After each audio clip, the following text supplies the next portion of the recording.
what were we talking about before we? What are we going to talk about? Because we were going to start talking. We were going to start talking, and then the food showed up. Okay, here's what I want to talk about. My amazing fucking day that I've had. Yeah. What happened to you today? This is Hey Assbutt, by the way. Oh, this is Hey, Assbutt. And I've had a really good day today. So I'm going to talk about it. Talk about. And then Travis can talk your about day. his shitty day. Yeah. And then Ben, you can talk about your mediocre day. Exactly. I'm assuming that's what you've had. Yeah. Well, it was mediocre. Or meaty. Oh my meaty. God. Sorry. Please don't do that. Meaty. Stop it. You don't have a notebook to throw this week. I got something. I'll figure it out. I'll throw something harder than a notebook. You said, Ben, this is what's in front of me right now. 2 cups, 2 glass bottles, my wallet, my phone, a chopstick. I don't think you would throw your phone at me. I wouldn't throw my phone at you. I would throw my wallet at you, though. A candle. So you did the wrong thing. I'm moving things Then slowly moving everything away from me. It's fine. I'll just reach for Travis's mug and throw that. Yeah, please don't. Travis, what kind of mug did you buy? It's a giant mug with a T on it. Yes. I went to the grocery store to buy groceries, and then they had like alphabet mugs in the section. It's how big is this? I don't know, but it suits you to a T. Yeah, it's like Hey. it's Drink. like a 20-ounce mug. It's big. That is, Yeah. it is a pretty big mug. You're so proud of it. You posted a picture of it Yeah. in like a group chat and then online. You posted it everywhere. You posted it everywhere. I loved it. Also, could- I instinctively haven't drunk out of that mug yet. Thank you. Like usually we share mugs because we just have mugs Yeah. for sharing. That's how we treat most of our glasses. I'm gonna buy you an A mug, Oh my god, thank you. Then I'll get a B-. and then we can spell bat Hey. Yay. or tab. Or Abita. The shortening of about. Or BTA. Wait, you said that one already. Never No, I mind. said- what? No, it's Abita. You said Abit- Abita. yeah, I said that backwards. Bata. Bata. Bata. How was your day, Ari? It was so good, Ben. Do you want to hear about what happened? How good was it? Okay, so the very first thing I did was I woke up. Then I decided I need to brush my teeth. Just kidding. I'm not going to go through the whole day. But I am going to tell you about something amazing that happened. Okay. 2 amazing things, actually. So do you remember the movie The Princess and the Goblin?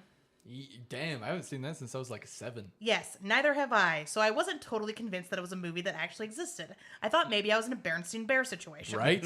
Okay. Well, that got hashtag confirmed for me today. It's the only time that BuzzFeed has ever been useful in my life. Because it was on like a BuzzFeed clickbait list of like movies from the 90s that aren't Disney that are seriously underrated.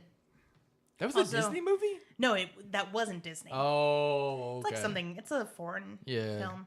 Also, Fern Gully was on that list, and I was Oh like, God. That was good when I was 6. yeah, it does not hold up. Doesn't hold I up. don't believe it does. No. I don't believe it was. No. Yeah. It does have a sequel, though. Ugh. Aren't there like a few of them? I don't know. Anywho, Possibly. So BuzzFeed and Prince. So I was like, there's something from my childhood that I wasn't completely sure existed but half remembered, Yeah. and it's been confirmed today. Yeah. So I'm going to end this quest I've been on for the past over a decade. I think you've talked about this on the show before. I have talked about this on the show, but here's a quick refresher. I think I have a copy of this VHS. No. Yes. The Princess and the Goblin? Yes. Oh, We okay. should watch it. I'll have to see if I can find it. It's probably in my garage. I remember it pretty fondly. All right, go through the synopsis. Okay. The Princess and the Goblin? Yes. I have no idea. It's about a princess and a goblin. Okay. Let No. me. And also But there's a this- prince? I don't know. This book that you've been looking for. Okay, I have been looking for this book since I read it for the first time in 6th grade. I borrowed it from my English teacher, Mrs. Nixon, and I let that book go, and then it disappeared. And I have forgotten nearly everything about the book. Here's what I remembered from it. Yeah. Is about this uncle who tries to kill his niece and nephew to get some sort of fortune, and he summons a demon to do it. For years, everybody has been like, it's a series of unfortunate events. And I always go, no, it is not a series of unfortunate events. Other things I remember from the book, each chapter was narrated by a different character, so they all had shadow puppets Yeah. up on the top of the chapters. And it was set somewhere vaguely Germany, right? It wasn't I don't know if it was in Germany, but it was vaguely Germany. I have been searching for this book for years. I have asked total strangers about it. I have Googled it. I have tried to get in touch with my old English teacher, Mrs. Nixon, and I could not find it. Son of a bitch. Until today. Oh, you fucking found it? Yes. Damn. I went to Facebook and I was like, here's the story. Mm-hmm. I will give the person who finds this book, I will give you $5 if you find this book, please. So you owe somebody some money. No, I don't anymore because she declined my reward. Good. I was like, I'll give you $5 or I'll cover your next Starbucks, which is pretty much the same amount. Yeah. I was like, let's find this fucking book. Help me out. People shared my status. Yeah. Like, people commented and were like, was it this book? Was it this book? And I was like, no, it's none of those books. Somebody said A Wrinkle in Time, and I was like, it's definitely not A Wrinkle in Time. That is nothing in common with the plot. Yeah.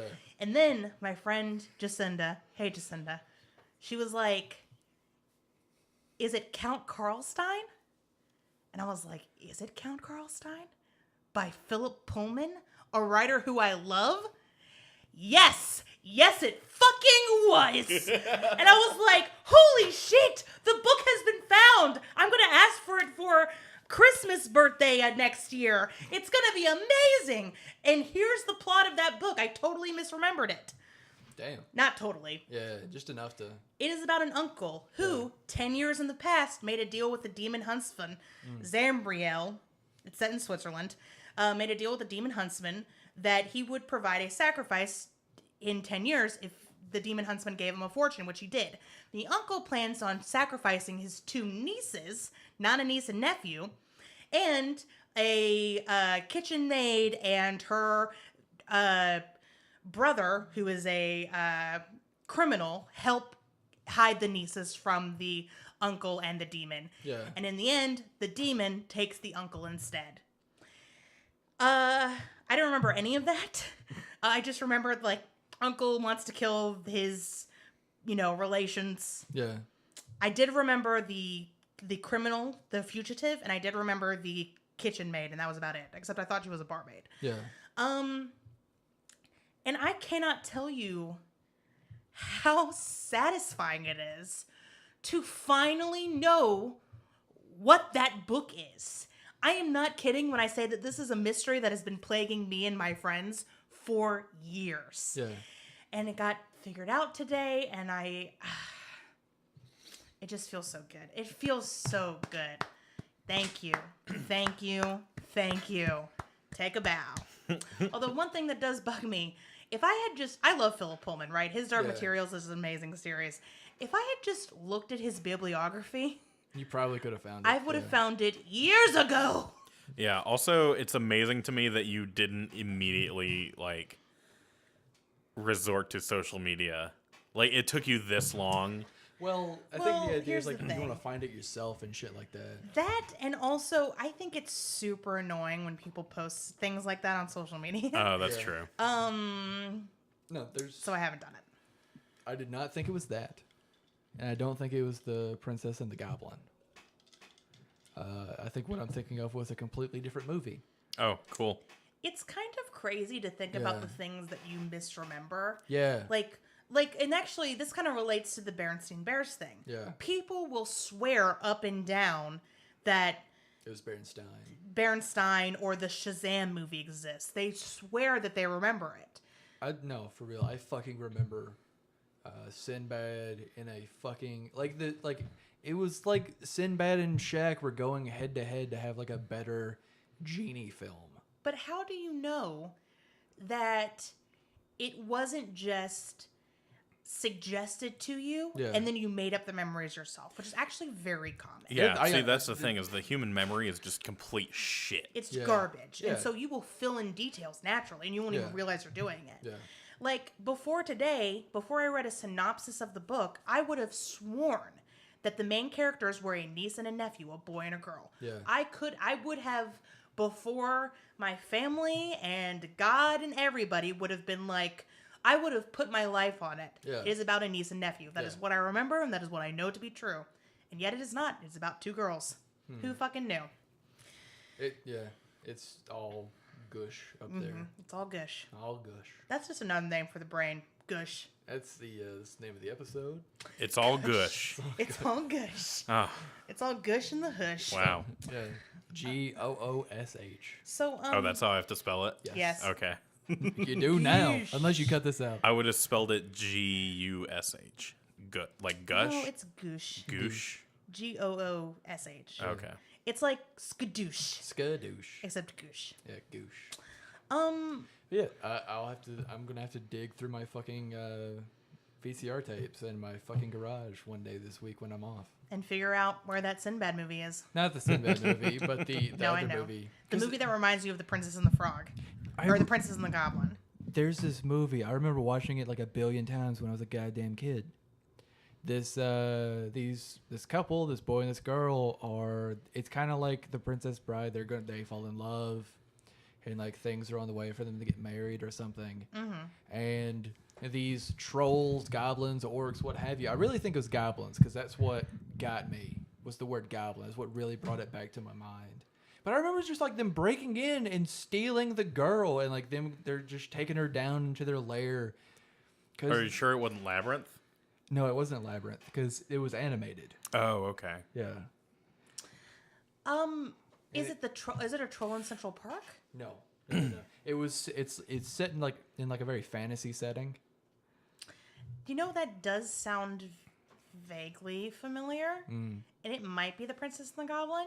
I looked at it. I brought it up. It didn't look like that. Like, they weren't little kids. They weren't like 12, 13. Oh, at they the were like oldest. adults. They were like 15, 16, 17. Was it The Black Cauldron?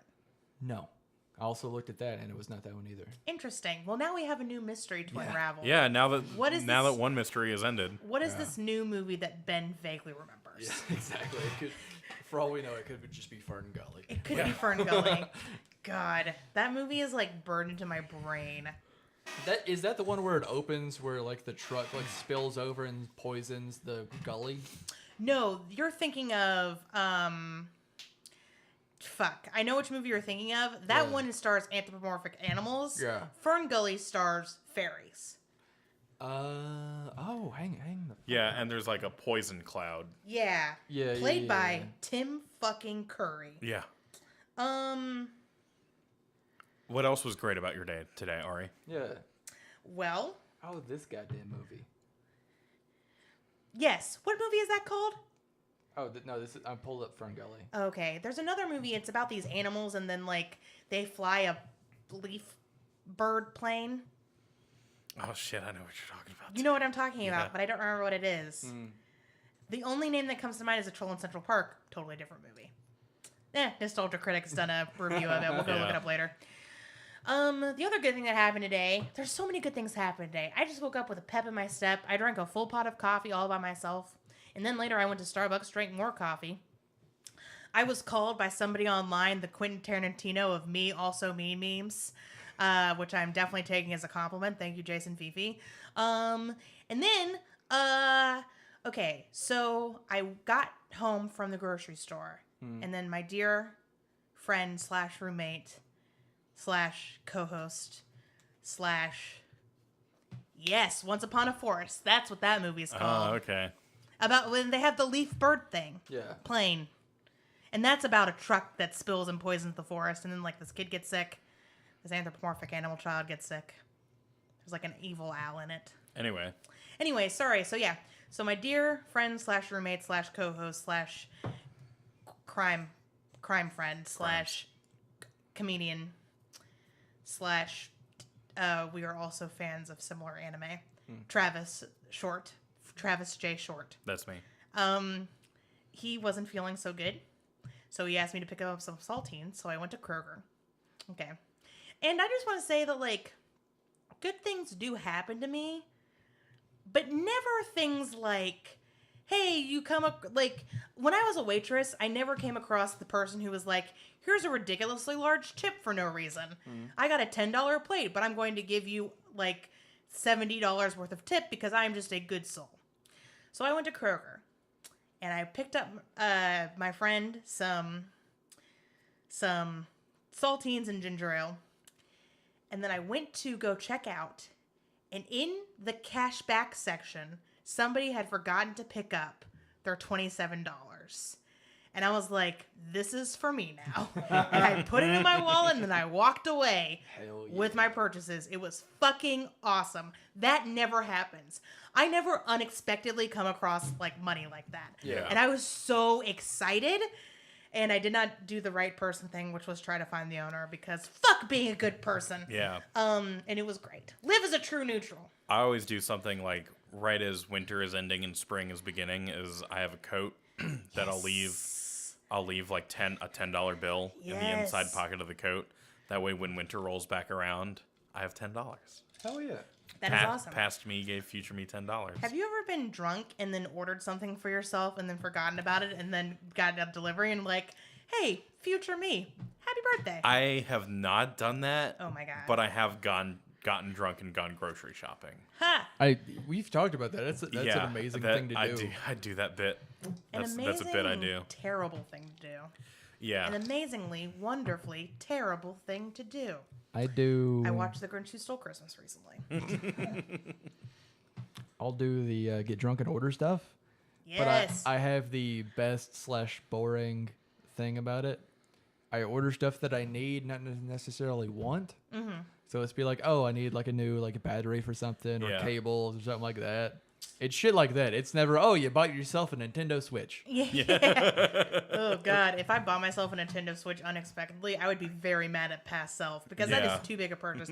I'm talking about buying yourself something small and cute. Yeah. Like, maybe a $20 purchase. Nothing crazy. Yeah. So, in the future, it's summertime and everything's bright and beautiful. But right now in the past, it's Christmas time. Yep. Yeah, it is. Christmas time is here, everybody. And we're all Christmas celebrators. Yeah. Do you guys have any Christmas wishes? AKA shit you want for gifts. Oh, I wish for more money. And Solid you'll get choice. it. It's a Christmas miracle.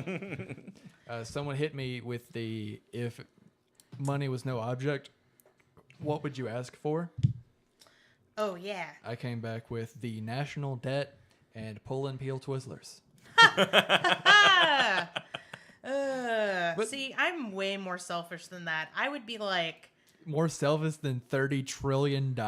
Yeah, because my answer would not be, like, help other people and the nation. It would be pay for my student loans, please. No, I'm not saying I want, like, the national debt paid for.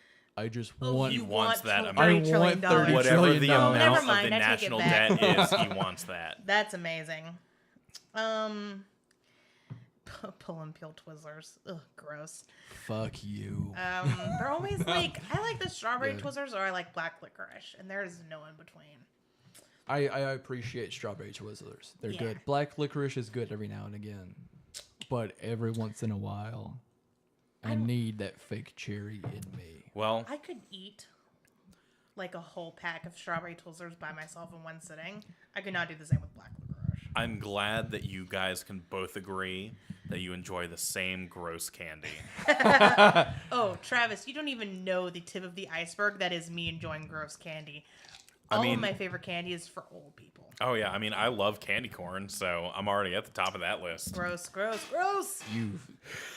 See? All right. So back to our gross Ben and and I are just disgusting making, candy. like, faces. We're just like, fuck you, Yeah. Travis. You know the candy store at Bridge Street that isn't the chocolate crocodile? Oh, Yes. yeah. Crocodiles for chocolate. The candy store's for candy. It's sugar. Yeah, it's sugar. That's what it is. I didn't know we had one in Huntsville. I went to a few out in Los Angeles this past Christmas. L.A., city of dreams and angels and nightmares and demons. I've got stories about all of those. But at It's Sugar, they have... I'm measuring it out about like 2.5 feet with my hands. No, you have a ruler. They have... they have a bag that big of strawberry Twizzlers. Ooh. Damn. Okay, I cannot eat that many strawberry Twizzlers. It's not like it's like that, and it's like that many Twizzlers. Mm-hmm. That's how long the Twizzlers are. Yeah, that's awesome. Wow. Yes. Okay, that I could probably eat. Yeah. When I say I could eat one pack of Twizzlers in one setting, I mean like the movie candy pack. Yeah. Not a like Not a huge bag of Twizzlers. So you like Twizzlers as much as I do. I do love Twizzlers. Yeah. There's a package, and like the name I give it, it's a bit insensitive, but if you see them, you understand where I'm going with this. Have you ever had gay Twizzlers? Oh, the rainbow kind. The rainbow. kind? That's what I call them. God. Because they're we're delicious gonna and get- amazing, and I love them. Oh, like the gays. Exactly. You saved it. We were about to get letters, but you saved You it. saved it. Good job. It's me agreeing to something. I didn't really save it, but I'll roll with it. Hey, you tried. Yeah. But it's so fucking good. I love them. I really like Airheads Extremes, Those are fantastic. which are like rainbow sour Airheads. Oh, the gay bacon strips. the gay bacon strips. That's an Epic Mealtime thing. Don't send us those letters. Yeah.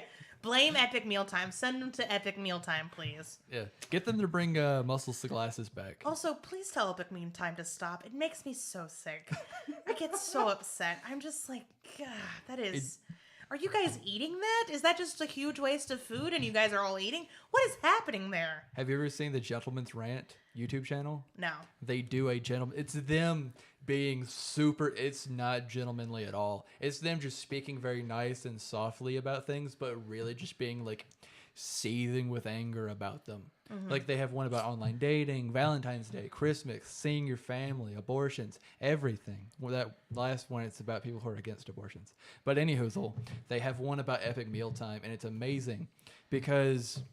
And they also have Harley Morenstein, who is the main guy on Epic Mealtime. He is on there. He's in he's got fake glasses and a big ass fake mustache on. But one of the best things is a rip on the show is them just taking like 5 bites of this just stupid thing that they put together and then throwing the rest away Oh, God. because it's so wasteful. Yeah. There's one that I think they actually finished on video, and I think it's the one that made them not finish any other one. That's fair. It's the drunk chili, Oh, the Four Loco chili. yeah. Someone's gonna die eating chili. That's my favorite line out of anything ever. I goddamn love it, and I'll quote it till I die. Oh, you know what we should do From one chili. time? We can't do it tonight because we all need some preparation for that. Yeah, from Less preparation than what we did last episode. More preparation than what we're doing for this episode. Yeah. Which is just seeing where the wind takes us. exactly. But we should do a favorite quotes episode. That's a good call. Yeah, we Yeah. should do like we should all pick 10 quotes and then talk about why we like them or something. It's yeah. Let's do it. Let's do it. Not next time. Not for the season finale, but let's do it later. I'm still trying to find this goddamn Let's do it movie. in season 2. Speaking of things to talk about, I have a question for you guys. Why are you so upset? I'm looking through that list on IMDb. Oh, and the it's- Sinbad No, movie? I'm not looking for the Sinbad movie. I'm looking for the one with the princess and the trolls, and that is not the princess and the troll. That's a different one. I swear to sweet bejesus. Sweet bejesus. But I have a question for you guys. What you got for me? Keller Attil. Do you guys go through a media cycle? Yes. Yes. So I do this thing where, especially for like visual media, I will be really into watching just TV shows for a while. Yeah. And then just movies. And then I'll move to like just internet content, like just people that make things on the internet. Right. And then just anime. And like right now I'm in my anime media Time. phase. I'm in Yeah. anime time. And then after that, it's probably going to go back to like live action television. And I just noticed this pattern like over the few years. I always like rotate in the cycle. What kind of cycle do you guys have that's like that? Ben, do you want to go first? Yeah. I'll binge watch a show on Netflix because that is my favorite way to take in a show. Like if they do like one of their original series, I fucking love just going through the whole thing and just watching it all in one go. Oh, yeah. Like this past weekend, I watched 2 shows one of which is new and I didn't know I would fucking love, but I do. White Gold. Oh, yeah? It's a live action. Oh, I've heard about this. I don't think I haven't told like yet. No, but I've heard yeah. about it. Yeah. 2 of the guys from the In-Betweeners, I don't remember their names, but they're in it. But it's this esoteric and niche idea.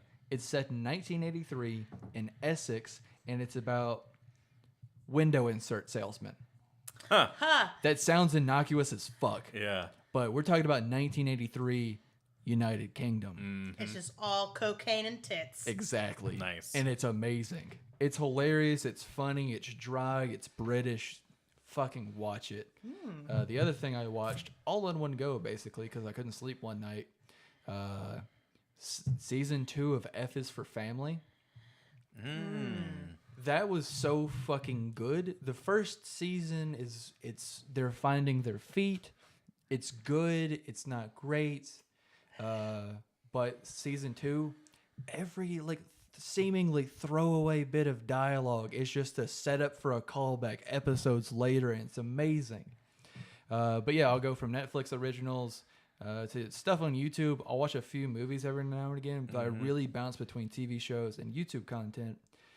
Specifically, things about Dark Souls. Yeah, of course. Because I love the series to goddamn death.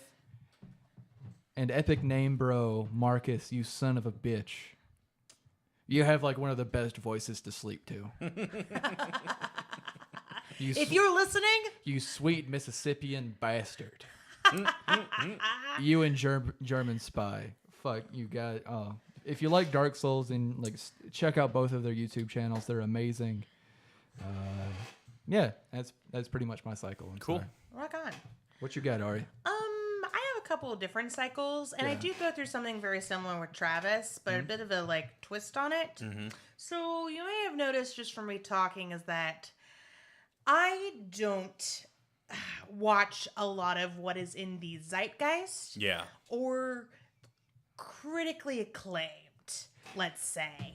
It's hard to go with the flow on shit like that. Yeah, and it's not because I'm not trying to be one of those people who hates it because it's popular. Yeah. Because I don't watch it, I literally don't have an opinion about it until I watch it. Or I don't watch it because maybe it just doesn't sound like my cup of tea or whatever. But there was an AV Club article the year The Flash came out, so 2014, right? There was an AV Club article that was in defense of mediocre television or in celebration of mediocre television. Right. And I would classify a lot about what I watch as mediocre. And in fact, when I was juggling podcast ideas between Hey Assbutt and this other idea I had, one of the podcast ideas I had, I would call it mediocre, and it would literally be about mediocre TV that falls through the cracks. Right. And I was inspired to do this because I was watching Leverage, which is an fun show about con artists who Robin Hood things, right? Nice. So they steal from big businesses and give to the poor, or people who've been screwed over by big businesses, which to me is like a liberal wet dream. And so I'm into that. So, but that being said, I watch a lot of commentary, meta narrative. Yeah. And I'm very into videos and essays and blogs that are about storytelling and narrative and the more technical aspect of it, like editing and, color coding and sound design and blah, blah, blah, blah, blah. Yeah. And pacing and planting and blah, blah, blah, blah, blah. So when I am into a new commentator, I will watch the things that they talk about. So right now, I'm going through Digibro's entire YouTube library. Yeah. Okay. And I'm watching a lot of anime because of that. Or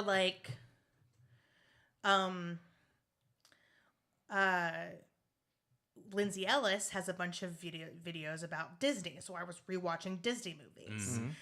Because after I watch the commentary or read the commentary, I kind of want to go back and check it out.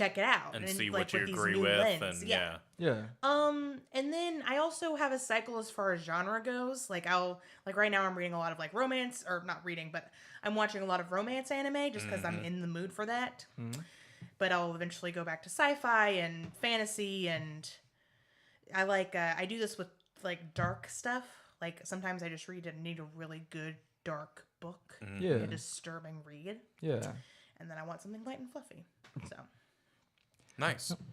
So talk about to watch something that you commentators that you want to watch alongside to grasp to yourself. I'll do that with video games. I love LP channels. Oh yeah. I got into the Dark Souls games because I watched people play them. And I also hope that people do that with us. Oh hell yeah. Not that, okay. Our focus is definitely more comedy. Yeah. Oh, that word was hard to get out. Yeah. What the fuck? Ugh. Okay, our focus is more about being funny than about making good meta-analysis. Yeah. I do think we have some quality meta-analysis, but we don't go like super deep, No. like frame by frame breaking down this and that, because we're more about joke telling. Yeah. But I do sincerely hope that people watch the episode along with our episodes and like comment on it and send us emails and tweet at us tweet at Travis, not at me or Ben. That's what I want. I don't know. Yeah. Because I do stuff like that. And I listen to podcasts about like shows that I like. Like I like West Wing Weekly, Yeah. which is literally a podcast about the West Wing. I dig it. I also just listen to a lot of podcasts as well. That's I'm a podcast person. Yeah. There's a few podcasts that I really enjoy, but for the most part, because I drive a lot. Mm-hmm. We were talking about that. Yeah, earlier. you live like 30 minutes away from here. No, I live 45 minutes. 45? I live 45 from Oh, here. wow. I'm a slow fucking driver because I can definitely make it to your house in 30 minutes. You can make it to my house in 30 minutes. If during the day, there's less cops. Yeah. It's Okay. like day drive, 30 minutes. Night drive, 45, 50. That's fair. Because there's way too many spots for cops to hide on 36. Oh, yeah. True. But what the fuck are we talking about? Oh yeah, podcasts. There's a few that I really enjoy, like the Boogie Monster. Yeah. The Boogie Monster with Kyle Kinane and Dave Stone. You can drop in and out of that very easy. Yeah, you Yeah. can pick up any episode and be like, oh, this is it. Yeah, because there's no continuity. There is with another one. Also, the T in Monster stands for tangent. Yeah, pretty fucking much. Much like the T's in Hey Assbutt. Yeah. All of them stand Both for T's. tangent. Both T's stand for Yeah. tangent. Yep. But yeah, because I'm trying to listen to audiobooks. But I don't know, man. You give me like some good tunes to listen to, and I'm driving down the road. I'm just happy. I'm skipping along. I'm trying to not think about anything. I'll get lost in thought listening to a podcast, because if you get lost in thought in a song, you can just like drop back out of your thought. And you're the Yeah. music's back. You drop into thought with a podcast, And then suddenly you lost 5 minutes of that podcast. Like, what were they just talking about? I can't remember. If the podcast is good enough, I don't do that. Yeah. Okay. Like one of my favorite podcasts called God Awful Movies, where they review bad Christian movies. It is so entertaining to me that I'm just like I'll pay attention to the entire thing. Right. And that actually used to be when I was at my most driving. That was my ritual on Tuesdays. I would put on God Awful Movies and I would listen to it. Maybe even more than once. I don't know. Yeah. Depends on how good the episode is, how much I liked it. Usually in relation to how much I hated the movie they were talking about. Yeah. The one podcast I could listen to consistently, and I won't like ADD out, is the Bill Burr podcast. Oh, yeah. Son of a bitch. That is a good one. I want a channel on ESPN where it's just him commentating. I would watch fishing if he commentated it. Yeah. And everyone knows fishing is the most boring sport to watch. Yep. / do. That and golf. Fishing, like in and of itself, the activity, very relaxing. It is boring because it's so relaxing.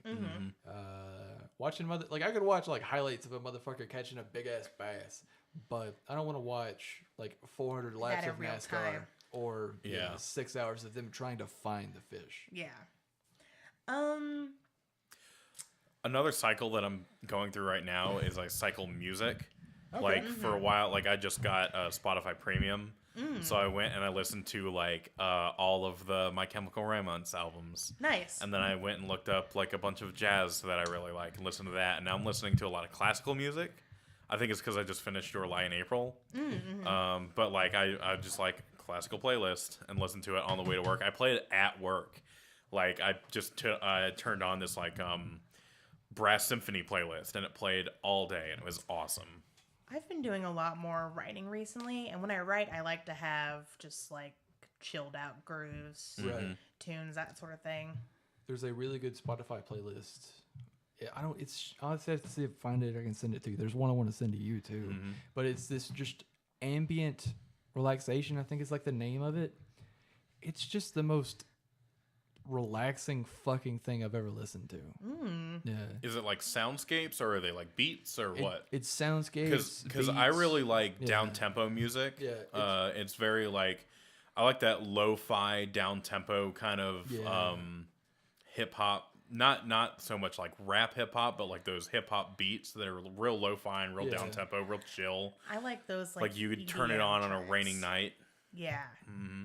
You would like Brain Food Probably. on Netflix or Spotify. I'll check it out. Yeah.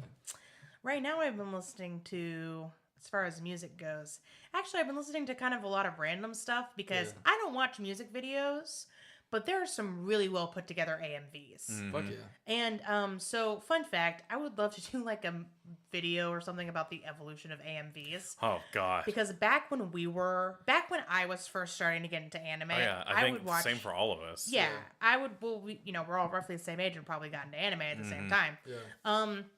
I would watch like these AMVs, and they were just like literally just pictures put to music. Yeah. No thought into it. If it was no animation. If it was really good, it wouldn't just be pictures, it would be clips from the show. Yes. And if it was even better, it would almost the mouth flaps would almost sync up with the song. And that's like when you that knew, was a good AMV. Yeah, that's when you knew you had a quality AMV. Or it was a fight scene and the hit, like the sword hits would sync up with the boom.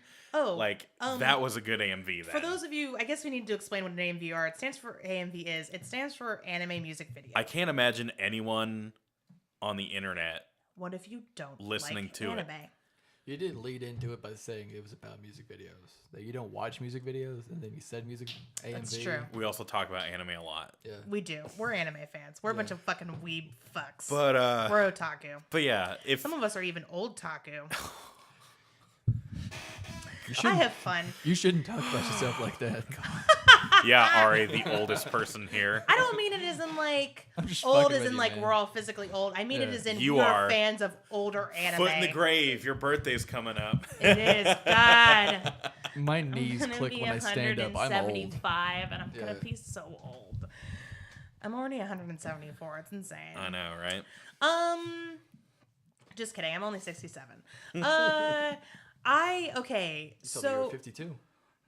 I look good for my age. And I'm 12. And the cats are 37 in dog years. And how old are you, Ben? He said he was 52. Yeah. Oh, yeah. Yeah. I thought you were saying I was 52. Yeah, I thought you said... I looked good for my age at 52. I said you told me you were 52. Oh, okay. Yeah, I'm 48. Oh. Okay. Yeah. Cool. Well, now we've gotten ages figured out. Yeah. So we were getting into anime approximately 1987. Yeah. Berserk, Fist of the North Star. Yeah, Dragon Ball was starting to come out. Dragon Ball just started. Yeah, Dragon Ball was here. JoJo's Bizarre Adventure. Sailor Moon? Yeah. Right? Lupin the Third. Yeah, Lupin the Third. That kicked ass. Oh, so good. Well, Lupin the Third, I think, came out in the 70s. Okay, fair enough. But we they still talk about it because we in 1987. Yeah, in 1987, it was definitely out. Well, here's the thing: Lupin the Third has it's a huge franchise. Yeah, it is. So there were definitely movies coming out. Oh yeah. In 1987, and TV shows and blah blah blah. Lupin. The Third. Lupin. No, Case Closed was like 90 something. Yeah, Cyborg 009. Oh man. Galaxy Train. Astro Boy. Astro Boy. Aeon Flux? No. That's 94, so yeah. Also, not an anime. If you go from the animes are from Japan definition. That's Japanimation. Japanimation? Is that what kids call it when it's from Japan? Yeah. That what the kids say these days? No, that comes from a joke from Super Troopers. When they're talking about like Johnny Chimpo. It's Afghanistan animation. Okay. Yeah. It's been a while since I've seen Super Troopers. Mm-hmm. Super Troopers 2, April 20th. What were you talking about? I'm sorry. Okay, so AMVs. AMVs are anime music videos where people will take clips or fan art or stills from the show and put it to music, right? Usually that has some sort of thematic significance. Yeah. Well, this, in the beginning, sketchy, but nowadays they are amazing. They are like Like with perfectly. pro editing software being available to everyone. Yeah, and they're beautiful. Photoshop and everything like that. They're It's also crazy. the images are so clear now, like because some of the old AMVs are like. Did you record this on a Nokia? Like they what the recorded fuck? it with their VHS, Yeah. and then put the VHS in a VHS to DVD converter, and then put that DVD in their computer. I actually have one that I want to show you guys probably before we watch the episode that was just made this year, and it's basically it's like it's to the song I don't remember the song, but it basically is like it goes through the history of anime. Like it starts with Astro Boy and then it just goes up till today, and it is so satisfying to watch. It's called Timeless. It's from Hamstar 138 is the YouTube channel it's on. It won at Anime Boston because they have an AMV competition every year.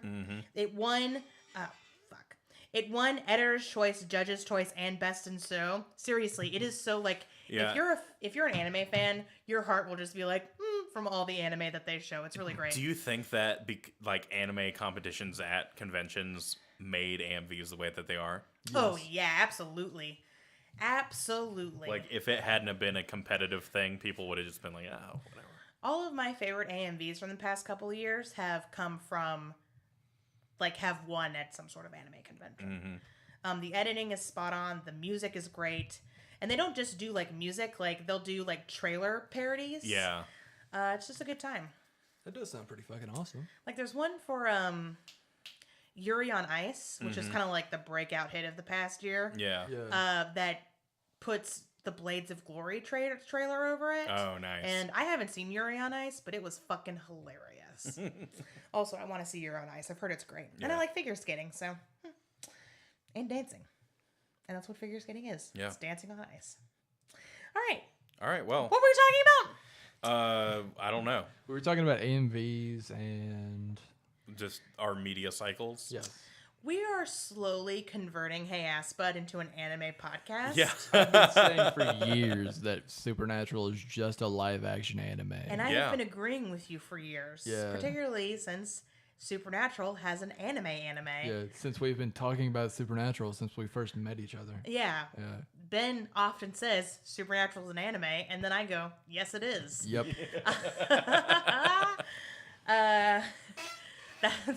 If you ever wondered what Ben and I's conversations are off air, it's just that. Yeah. It's just that. Yep, that's all it is.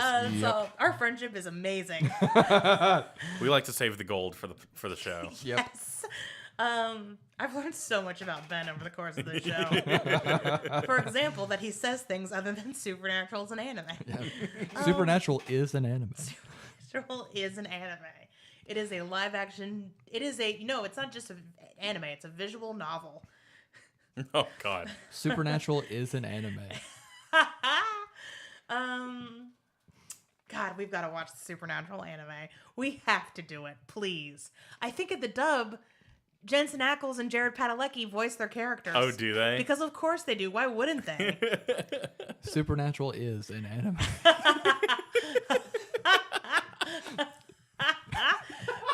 Ben, if you say that for the rest of the podcast, I will throw something at you. Again. Supernatural is an anime. Please stop. I can't keep going with it. Please stop. Please. First of all, we need you. We need you to talk about the episode in the second half of the podcast. I'll say things other than that. Speaking of which, yeah, Travis. Yes. Today's episode is called Dead Man's Blood. Dead Man's Blood. What do you think it's about? That one's super high. Okay. Dead Man's Blood. Sam and Dean. Okay, so first of all, a catastrophe has struck. And Sam and Dean go to donate blood. And they're at the blood donation place. And then suddenly, bags of blood just start popping open everywhere. And they're like, what the fuck? This is crazy. And then it turns out that someone was microwaving the blood.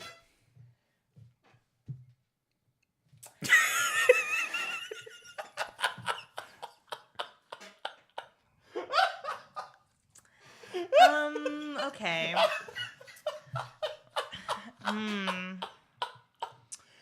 Microwaving the blood might be the most, like... Okay, one day I'm going to... You can stop right goddamn there. Yeah. Somebody needs to make it. If anyone ever does animated things of us on this podcast, I am commissioning some motherfucker to do an animated short of Travis somehow collecting a dead man's blood, getting it in like a microwave-safe Gladware container. Oh, God. Placing it in the microwave for 6 minutes and 66 seconds. Gross. And You microwaving nasty. it. And then it popping in the microwave, because it would. It would. Yeah. 6 Oh, God. 6 minutes and 66 seconds? That's way too long to microwave blood for. Don't ask me how I know that. After I said the microwave blood, the look you gave me was just like, okay, that's the craziest thing you've ever said.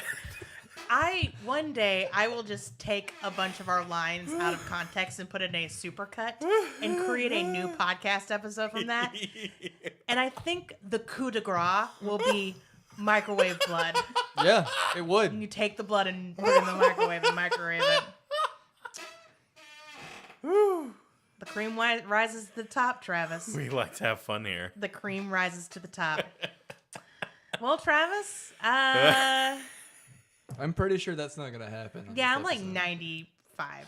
Well, if this was like To an HBO or 97% Netflix original series, maybe.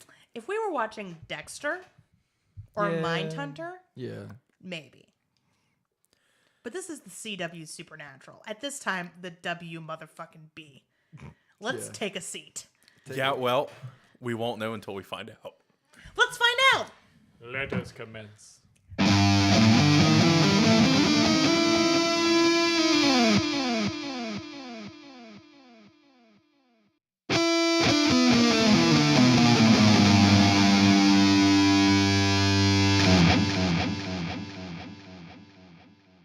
So we're back.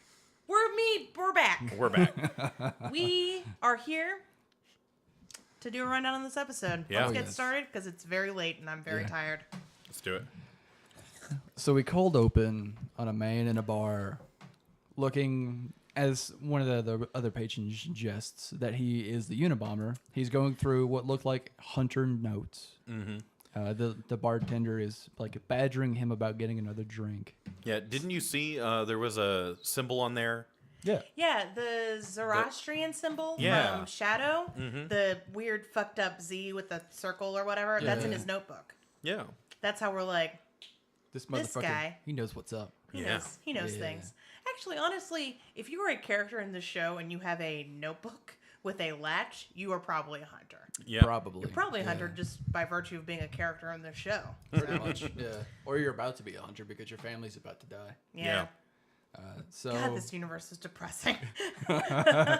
so is ours. But that's a joke for another time.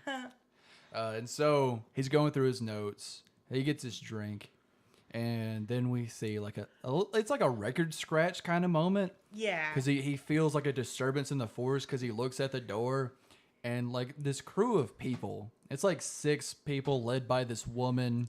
She's wearing a leather vest with like a bikerish looking shirt underneath, jeans. They look like a young gang of bikers. Yeah. She for mid 2000s, this is the pinnacle of edgy sexiness. Oh yeah. She Right? was like, We see these people and we're like, Yeah. ooh, they're edgy and sexy, and I want to listen to some. they all kiss each other. I With want to their listen to some mouths. Sugar Ray and Oh God. No, at that point, I bet. lick guacamole off of the dip in your throat. I don't know. What do sexy people do? Something like that. Yeah. Who knows? I definitely don't know. I imagine sexy people like to have food in bed, which just wicks me out personally. Just wicks me out. You don't like food, like when you say food in bed. Like in a sexy way. I don't like sexy food in bed. No, I not like- even I'll like eat in bed, not but I even don't- like strawberries. It's so cliche.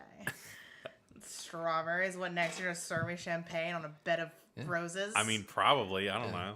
I eat in bed because I believe in reciprocity. I eat in bed like by myself, usually pantless. I don't invite other people in my bed and then let them watch me eat in bed. No, some strawberries, some whipped cream, some chocolate syrup, some mustard. Who knows? Mustard. Mustard's for the hot dog. God. How many Super Troopers references are gonna? No, that's a goddamn Beer Fest reference. Yeah. Shit. Okay. So As the only person here who has had a penis in their mouth, I have to say the idea of hey. not that hey. y'all haven't tried. I'm just saying. I mean, you're I right, but succeeded. It was stone ground mustard. Thank you very much. Okay, look. The idea of putting mustard on somebody's dick and then. Okay, I'm just. you had to stop yourself. No. Also, my aunt listens to this podcast, and one more time resounding no. Okay. Anyway, let's get back to the episode. Anywho, so they all sit down at this table together, and the bartender says, "What do y'all have?" And well, she says more like, "What do you have?" And the girl just over her shoulder goes, "Jack all around, leave the bottle." Yeah. Which no one does in real life. No. Because that's just expensive. And then the bartender reaches behind the bar and reaches second or third and whips out some Jose Cuervo. As an alcoholic, I know which bottle that was. Yeah, it was not Jack. That was not Jack Daniels. Like Jack Daniels not only has a very specific label, but a very specific bottle type. Yeah. Like you can't fake Jack Daniels. Nope. Also, how they were filming in a bar. I mean, I'm pretty sure they have Jack Daniels all over the world, right? Yeah. They should have Jack Daniels at least in Canada. Oh, yeah. Especially think. a bar in Vancouver, a dive in Yeah. Vancouver. Yeah. Also, Oh, I'm sorry, Colorado. Also, some poor PA wasn't like, yeah, actually, my dad's an alcoholic. I could probably get you guys a bottle of Jack. Then Just put sweet tea in it, unsweet tea in it, call it a day. Because it's, Colorado. Yankees. Vancouver. Yeah. Yankees. Do they even have iced tea in Vancouver? They probably have unsweet tea. They probably don't call it unsweet tea. They probably just call it tea. Iced tea? Yeah, iced tea. Yeah. I'm sure they have a few of his records, but still. I was gonna say, I'm sure How they're all strange fans to of go to a pop music. place and they mean the hip hop, not the beverage. That never happens here. Never happens. Never. But when the bartender is looking back, she's seeing if our buddy Mr. Elkins, Danny Elkins, I believe she calls him, she's asking him if he wants another shot. And she turns and she sees the shot glass has been sat down very roughly because the liquid is still moving because it's probably tea. And then that's when we see Mr. Elkins rush out. Well, he's in his car and he's rushing back to his cabin because he lives up in the woods by himself. And he rushes inside and he's about to flip on a light or something.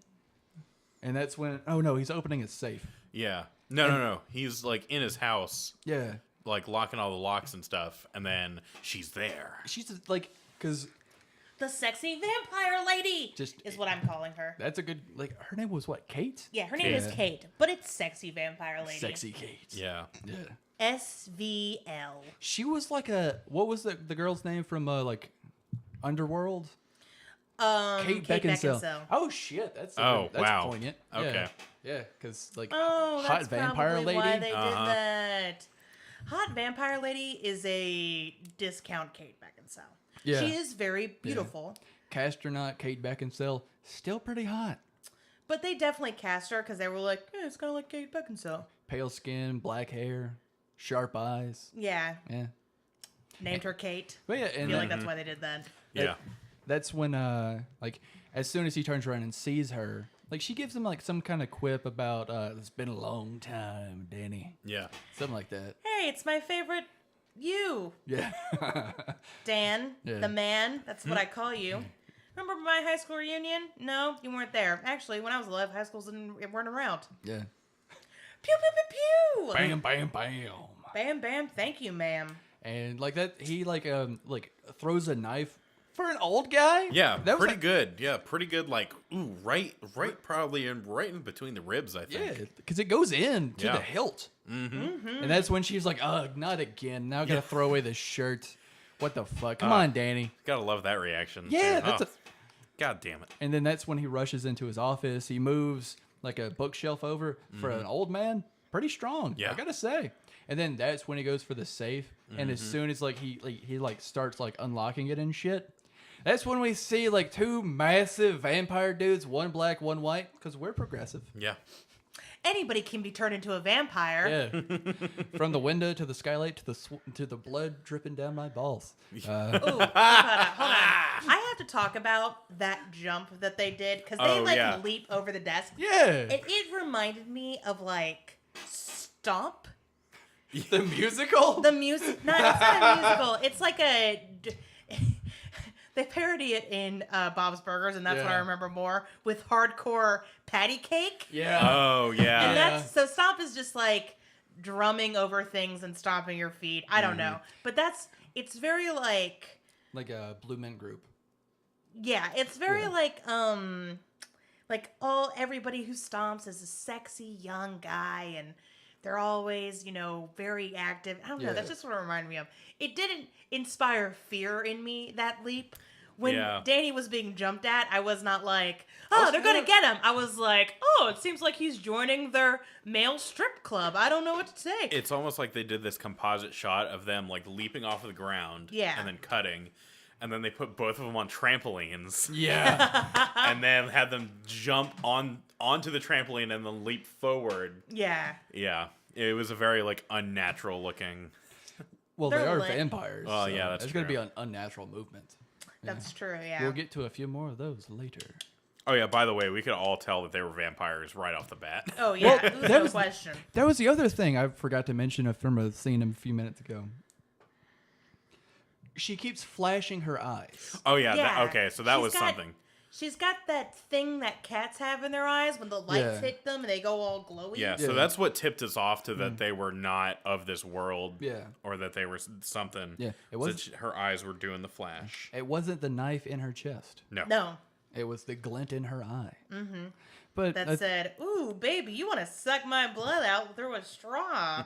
I mean, it is a solid supernatural trope because it's very easy because we've seen with skinwalkers Skinwalkers. Or they're shapeshifters. Anything demons, humanoid has unnatural glowing eyes. How do you tell something's not a human? Eyes are the window to the souls. They're non-human souls. Yep. I do think this was the first time in the season that we see white being used as the glint. Yeah, it was a pretty pale color. Everything else was either yellow or black or anything. Yeah. But it wasn't white. It was like a very pale yellow. Yeah. Almost like a very pale, as if a very pale headlight was being reflected in it was like if you take a picture of a cat's eyes with the flash on. Yeah. They always have those laser beams. Yeah. Yep. Very pale. But it was a cool effect. Mm-hmm. But there was another cool effect at the end of this episode. We see these hulking vampires leap Sexy unnaturally off of a vampires. trampoline at Danny and slam him into the wall. And they give him the old 1-2 and a few more. And they start beating his ass. And that's when we kind of see the gun for the first time. Oh, yeah. We saw it a little earlier in that because he pulls it out and he starts loading starts it loading out. Yeah. And Kate's like, "You foolish fool." You son of a bitch. Yeah. That gun will do nothing to me. You're adorable. But it's then when we get the jump cut to Sam and Dean trying to figure out where to go next, right? Yes. They're in a diner. And they're reading about, or Dean is reading about. Sam is reading about. Sam is reading about the murder in Colorado of Daniel Elkins. Yes. And they're going talking about a few different jobs or where to go next. And Dean whips out the dad's notebook and says, "Oh, I've seen that name before." And he goes through the Rolodex part of it, and we see D. Elkins with a phone number next to it. And Sam's like, "Do you think it's the same Elkins?" And he's like, "That's a Colorado area code." All right, we're gonna come bullshit. You knew it was coming. How the fuck did Dean know that was a Colorado area code? Okay, couple of things. Suspension of disbelief aside. Here are my theories. Yeah. 1. Dean has a burner phone with the Colorado area code. 2. Dean has memorized every area code in the country for hunter training for some purpose. Honestly, Trace, it's some fucking bullshit that the writers pulled out of their ass that Dean didn't need to check. Honestly, your theory about memorizing all the area codes still holds some ground because it Yeah. was 2005. Yeah. And people were still remembering phone numbers back then. This is true. Okay, that's Yeah. fair. It could go by state. Like the first number. Like Alabama, most of ours start with a 2. No, except for Lower Alabama starts with 3. See, well, yeah. 334. Yeah. Or 305. That's Yeah. Birmingham. Okay. 205 is mid-Alabama. Birmingham. Yeah. Oh, no, you're right. Sorry. Yeah. 205. There's 256, 205, 334. All right. So now we're just poking holes. Dean has memorized every area code in the country for some hunter training bullshit. Yeah. I kind of want to like. I don't tweet a whole lot. I'm sorry if you follow me. He really doesn't. This is true. Facebook even less. If you want me like almost day to day for me, follow me on Instagram. Yeah, Instagram's where it's at for me Fucking too. A. Like most of my tweets are the auto post. I posted something on Instagram. Yep. Yeah. But yeah, like I can buy. He has it memorized for 100 reasons. Mm-hmm. Ari just liked one of my posts on Instagram. Nice. It's the picture of the ramen I made. Yes. That was good ramen. Mm-hmm. And so they decide to go to Colorado, and they find Danny Elkin's place, which is another hole entirely. Well, not that hard, because if you could ask around enough to be like, hey, we heard about a murder, and enough, you could probably ask enough people and figure out what bar. Here's the hole, I think. Yeah. I mean, it does say what city. Because, well, and also there's definitely been a police report on this. Yeah. Which is how they found out. Yeah. So, like, it's not Yeah. crazy to think that with their disguises that Dean and Sam could get the address. Yeah. Here's what doesn't make sense to me. And this is actually, we've seen this in a couple of different episodes. What's Is there not someone who comes and cleans shit out after the police investigation is done? Apparently not. people there is, after like CSI and like stuff like that. Yeah. You do generally have a cleaning crew come in, like we saw with the shadow thingy, Yeah. the Zoroastrian monster, The Deva. yeah, the Deva. They posed as the cleaning crew to come clean up the blood. There Right. are cleaning crews. They clean up blood and body parts. They don't clean up books and strewn around paper. No, they didn't pose as the cleaning crew. They posed as the alarm company people. Oh yeah. Yeah. To see what was wrong with the alarm because it didn't go off. Yeah. So, I'm willing to buy. but even then, Yeah. surely that property reverts to somebody. Even if Elkins didn't have any money, surely it's donated somewhere, or See, that takes they time. burn it. Yeah, I think a lot of that takes time. Yeah. I guess. And sure, we don't know like what the They probably showed up the earliest day or two after Danny died. Okay. Latest a week. That being said, Here's where I call like some bullshit. Here's where I call some bullshit. It doesn't feel like Yeah. the writers have gone into as much thought as we have as about this. It feels like they just did it because it's convenient. Yeah, that's like true. letting Dean know where Colorado is, Yes, or what it doesn't- Colorado area it codes doesn't are. feel like the writers built that into the character. It just feels like we need the characters to know this or do this or go here, so here's the solution. Well, the big Yeah. thing is the writers of Supernatural, they're only trying to fill 45 minutes. That's true. They don't have time to show everything. We're trying to fill an hour and a half to 2 hours. And it is our job to pick apart everything, Yep. Yeah. even the smallest, dumbest, non-importantest details. I think Yeah. if we do this enough and well enough, maybe we could get some writing jobs in Supernatural. I don't believe that's going to happen that's not one gonna happen. goddamn bit. God, I kind of want the show to be done before. Yeah. That's not going to happen. You think it's just going to be season 26? Yo. We're going to be like, oh boy. Season 26 of Supernatural featuring guest writers Ari Kobler, Ben Teichmiller, and Travis Short. What do they got cooking up for us? I would not hire us to write for Supernatural. No offense. Don't. Because it would just be...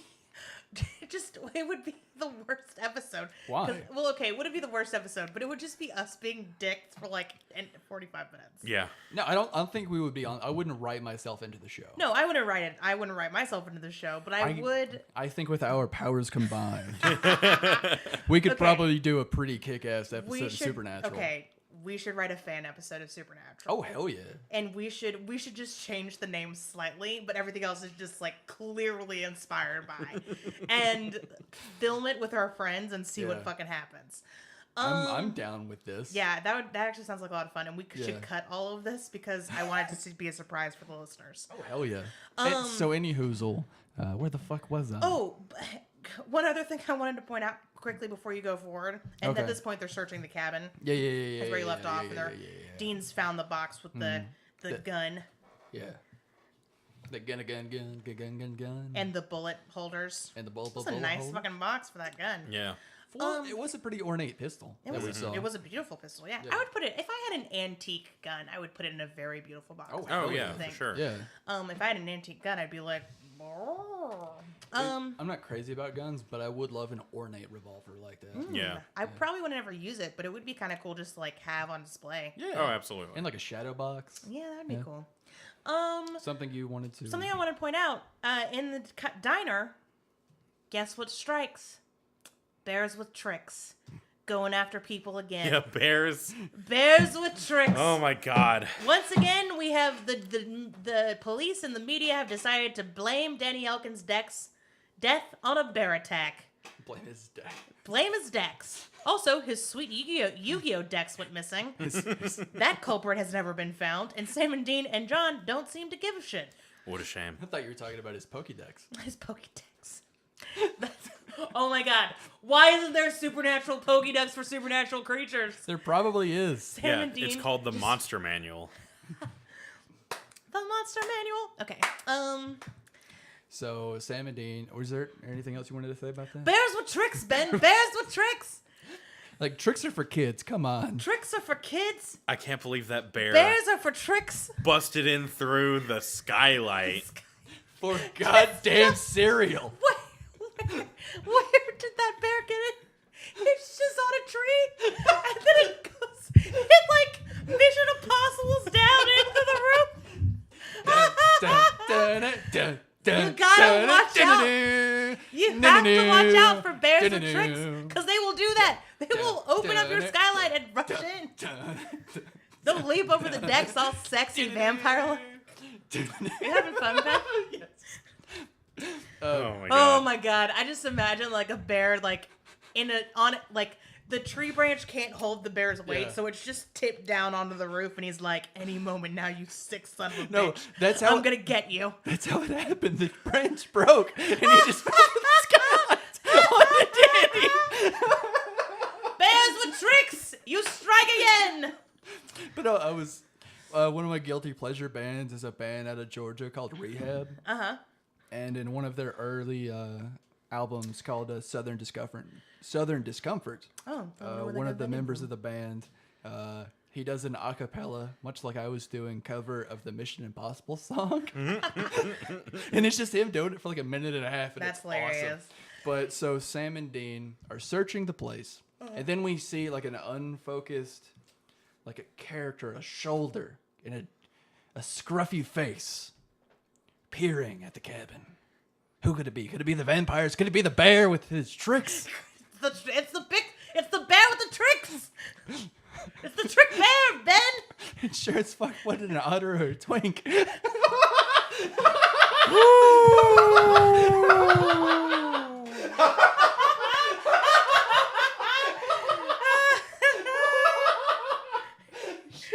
Travis, his face is just like he's smiling, but he doesn't want to. He's so mad about it.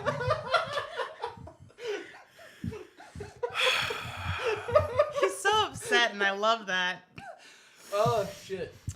You're not totally wrong. That's totally wrong. You're not totally right, but you're not totally wrong. All right. Oh, fuck. And so Sam and Dean finds this pool of blood, and underneath the pool of blood, he finds scratchings. Mm-hmm. And he's like, maybe it's just like a death throes or something, as Sam points out to him. And then Dean grabs a sheet of paper and a pencil and does like the I can do it with my, like he just like scribbles. a rubbing. He does like a rubbing like he presses it down hard enough to like move the blood, and he scratches and he finds like what did they say, like a PO box number, like a PO box number, like a couple of letters and like 3 sets of double digits. Maybe it could have just been a model's measurements. Who knows? Anywho, so they go to the post office. It was 36, 24, 36. But anywho. Oh, you. Address your letters to Ben Teichmiller. That's not the worst joke I've made on this episode. Ben's email is... It's not hard. Anywho. Ben Teichmiller at gmail.com. I don't remember. God damn it. So, anywho, so we cut to Sam and Dean at the post office, guessing their way through a lock to open it up, and they find a single letter in the post office box, and they go into the Impala, and they start looking at it. It's addressed to J. Winchester. They're like, could it be John Winchester? No, it says J.W. Oh, J.W., sorry. Or like It said John J. Winchester, and they were like, do you think it's talking about the Winchesters related to us, who has the first initial J? I would have been like, these characters are fucking idiots. Which, I mean, sometimes is true, but they're not this dumb. Right. I'm sorry, I'm still laughing too hard. We're having a good time. Yeah, damn right we are. And so they're like, should we open it? And as soon as like Dean is like slowly moving his hand to tear it open, there's a rap at the door. And who is it? But the bear with tricks himself, John Winchester. Good old JW. I know some fanfic that would agree with you. And he hops into the back seat and says, hello, boys. Yeah. Like, Sam is already pissed off, as he is throughout the whole fucking episode. Yeah. And so he's like, pass me the letter. And he opens it. And, like, explains to him that he knew Danny. They were buds, but they had to fallen out. Much like John Winchester does with everybody he knows. Yeah. And as you said, if everyone's an asshole, is everyone an asshole? And so he opens the letter with fervor, and he whips out this giant thing of parchment. Yeah. And he starts reading it, and it starts out with, if you're reading this, I'm already dead. Which is a fine way to open a letter. Sure. I want to start all the letters. Tiny bit cliche for your last words, but whatever. It's true. But that's how I want to start all my letters. Like if I send a resume to somebody, if you're reading this, I'm already dead. Yeah. Anywho, so he starts to explain that he had the Colt, and John is like, "Oh, you son of a bitch, you had it the whole time." Sam and Dean are like, "What's that?" What is that? He's like, "Oh, it's a gun. It's just a real special gun," which is all like John really lets on. Mm-hmm. And he starts talking about how they have to find what got Danny and things like that. And Sam's like, well, what is it? What do you think got Danny? Well, it's what Danny Elkins killed best. Vampires. Lightning. Thunder. Dun, dun, dun. Like, Dean's like, what? They you told us they were a fairy tale. They were a legend. Mm-hmm. And Sam's like, yeah, I thought they were like not even real. And like John's like, no, they're real. We just thought they were extinct. That Danny and the rest of them got them all. Turns out they did not. They were wrong-o. We'll find out in later seasons how wrong they were.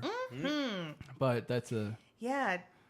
No offense to Danny. Don't want to speak ill of the dead. He fucking sucks as a hunter. As well... As a vampire hunter. That's your job. Well, this goes back to how we talk about how Supernatural is kind of built like a video game. Mm-hmm. Where they introduce something to be the ultimate baddie, and then that baddie turns out to be a jobber, like halfway through the season later at the very least. Yeah. Definitely a few seasons down the line, they're just whacking shit nilly. Oh, a couple of seasons from now, Yeah. demons are going to be stupid easy to kill. They're fucking bitches. Yeah. Yeah. They're like It's because cannon fodder. Yeah, Sam and Dean allocate the right points in the right attributes. Yes, and then they use those perk points wisely. Exactly. And, their XP is really good, so... Yeah. Because it's just an RPG anime. Mm-hmm. But anywho, so... It's a visual novel. Somebody make me a Supernatural video game, please. Come Bethesda, on. I'm begging you. Please. Fuck that From Software. Make this Software, goddamn. I'm begging you, please. The people who no From Software, the company that makes Dark Souls.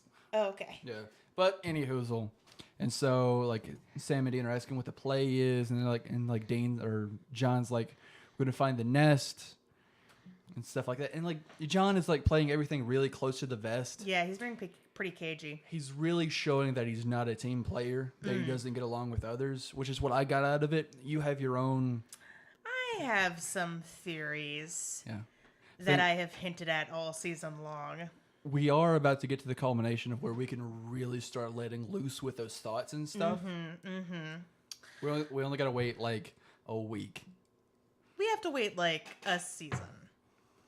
Which isn't that bad. Not at all. We can get through some of them soon. Yeah. But so... we have to wait half a season. Yeah. And then to truly answer it, we have to wait a season. Speculations aside. Yes. So Sam, John, and Dean go to the nest. They're going during the day because A, they're trying to find the cult. B, Vampires are nocturnal. They're nocturnal. He lets on to like a little bit about the legend, about how some of it's bullshit. Yeah. That sunlight won't kill them, but it will hurt them. Stakes are ineffective. As are silver crosses, garlic. And is there anything else? Like the only thing that he said that is true about the legend is that they have to be beheaded. He doesn't. And they drink blood. They drink blood, and he doesn't really touch on like something. It's been in a few different iterations of vampires, but that vampires can't cross like a moving body of water. Yeah. Apparently, they can't enter a home without being invited. So Yeah. Which that was a dumb part of legend. Like it just makes them sound very polite. like if I'm a vampire and I'm going to a temp service, especially like 30, 40 years ago, sure. and they give me a salesman job, you know nobody's inviting a motherfucker in. A Yeah. pale son of a bitch No, not trying to sell Bibles or dictionaries. Bibles he can't even touch. Exactly. Yeah. But back to the episode. And so they're all like ninjing and very silently, stealthily, like moving about. And like luckily Dean has allocated enough stealth points to where he can bump into one of these vampires in his comfy ass looking hammock. And he just crouches down again and the vampire doesn't even see him. He just like rolls up. He doesn't. The motherfucker doesn't even wake up. No. Yeah. He's a deep sleeper. And so they're like being very silent and coy and quiet. And like hell, even at one point, Sam like busts open like a door lock. Like, I don't even know how the fuck he did that quietly. I know if you do it fast enough, it won't make much sound. Oh, but Dean still, did that. That was Sam. No, Dean What? did that. Because, okay, so... Sam was helping the girl. Yeah. Earlier in Okay. the episode, this couple gets Yeah. kidnapped by the vampire. Boyfriend immediately disposed of. Yeah. The girl gets turned into a vampire through a very upsetting kiss. Which reminded me of my Saturday night, but that's neither here nor there. It was like a bloody lesbian kiss, a same-sex kiss between two women. Whatever. My personal feelings on that aside. So she gets turned into a vampire. Yeah. Through like, I know I kind of I glazed over that scene, or actually didn't even touch on it entirely. When the main vampire cuts her wrist to get the blood out. Yeah. It just kind of looks like he's just rubbing the knife like dull side against her skin. Yeah. And then like blood is just pouring out. Yeah, he cuts Kate, who's the sexy vampire lady, Yeah. his girlfriend. The main vampire's name is Luther. Which, that's a solid old person name. Yeah, enough. solid vampire name, very Yeah. popular back in the 1800s, so, you know. Yeah. And he is Chris Angel. Chris Angel in denim. Yeah. Yeah. He still has quite a bit of leather. Yeah, that like And jewelry. And that makeup. like that cheekbone height, like longish, shortish bullshit hair. Yeah. That's terrible tattoos. It's greasy and shitty. Yeah. He's got like that late 90s, like in small Japanesey print. It's barely kanji. I don't think it's real kanji. No. I bet it's not. If any, it might be Korean. We didn't get close enough to see the which alphabet it is, but it was like some form of Asian tattoo that he probably thinks means hope or dream, but actually means chop suey or whatever, that old joke. And it is faded and possibly the ugliest tattoo I've ever seen. Yeah. It's not very... I've seen some ugly tattoos. That's not true. But it's pretty generic and terrible. And he looks like he stepped off of a, hymn set, except, as a background dancer. So not him. You know what I mean? Yeah, and they were playing honky-tonk music in this barn. Oh, God. We had to... Okay, I'm sorry. We have to take some time and talk about the vampires in this episode. Because there is a girl. And I just want to say, bless your heart. She sticks out like an arthritic broken thumb. Everybody else has got a similar aesthetic. It's like to join their vampire gang, you had to buy a leather jacket or a leather vest. Yeah. Or leather sleeves. Yep. Thank you, Dimitri Martin. The point is that everybody else is wearing these, think Hinder, right? They're dressed like the cat, the Skillet. band, the band members of Hinder. Yeah. Or, what's Nickelback? Or, you got anything that's on sale at Walmart and post-grunge. Yeah, that is... Yeah. They look like they're about to start a new metal band. That is what they look like. Except no trip pants and no dreads. Don't. And there's too many black guys. Let's not silly new metal with these Nickelback motherfuckers. Okay. I would call this band Penceback. Oh God. Yeah. Or Shillingback. Shillingback. Quarterback. That's too much money. Yeah. Yeah. Too rich for my blood. Fair enough. Pennyback. But yeah, any hoozle, she's wearing one of those curled up. She's wearing a cowboy hat. Yeah. But not a cowboy hat. Like a Bret Michaels cowboy hat. Yeah, a poser hat. Yeah. Not a real cowboy hat. Yeah. And then she has a mini skirt and a crop top, which I know was a thing back in the day, but I've always felt it's a little much. She had the earliest iteration of Ugg boots. Yes. I'm kidding. She wasn't wearing. I couldn't see. No, she was wearing cowboy boots. Yeah. And it was just the very first scene we saw her in, she's sexy swaying. It's not dancing. It's not a lap dance. It's just swaying in front of this guy on a couch. And it was just kind of silly and ridiculous. Yeah. And actually, let's talk about later how we're going to touch on this later, but I don't think the villains in this episode were particularly threatening. And I think they did that on purpose. Yeah. But here's the thing. If they were all super threatening, it would have been more about them. And not what it was about, which is the relationship with Sam and John and Dean. Yeah. And the cult, which is a super major plot point. Yeah. The vampires are incidental. They could have been Snorkglops. Yeah. Which is an alien race I just came up with. In this episode, when you have a chili dog, you don't talk about the bun. Right. It's an integral part of the food, of the sandwich, if you will. Hot dogs are sandwiches, I agree. And so hot dogs are sandwiches. 2017. Vampires in this episode are just the bun. They were integral part of they were a vehicle to drive every point home about what is happening. It wouldn't have been a chili dog without the bun. Yeah. But at the same time, you could have used a piece of bread and it still would have been pretty okay. Well, to be completely frank, Ha! Oh, you. God. Inferter. Okay. No, they may as well have just been a piece of just fucking Wonder Bread. Yeah. Yeah. I mean, they weren't uninteresting or bad. They got the job done. Yes, but I think this is another one, and it's very light.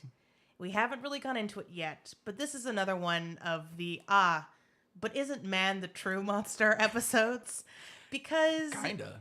The vampires are truly sympathetic. They really are, because they go for son of a bitch. We're missing a very integral thing that Travis pointed out while we were watching the episode. Yes, you did. That because Kate tells Luther that she killed Danny as like a present for him. Yeah. And for Mr. Travis revenge. Short pointed out one of the most poignant things I've heard any one of us say in this fucking episode. I don't remember. God damn it, Travis. You had a really beautiful moment. But Luther says... It was the line about revenge. Luther says revenge isn't worth it if you end up dead. Yeah. Which proves that Luther is possibly the most level-headed character in the series.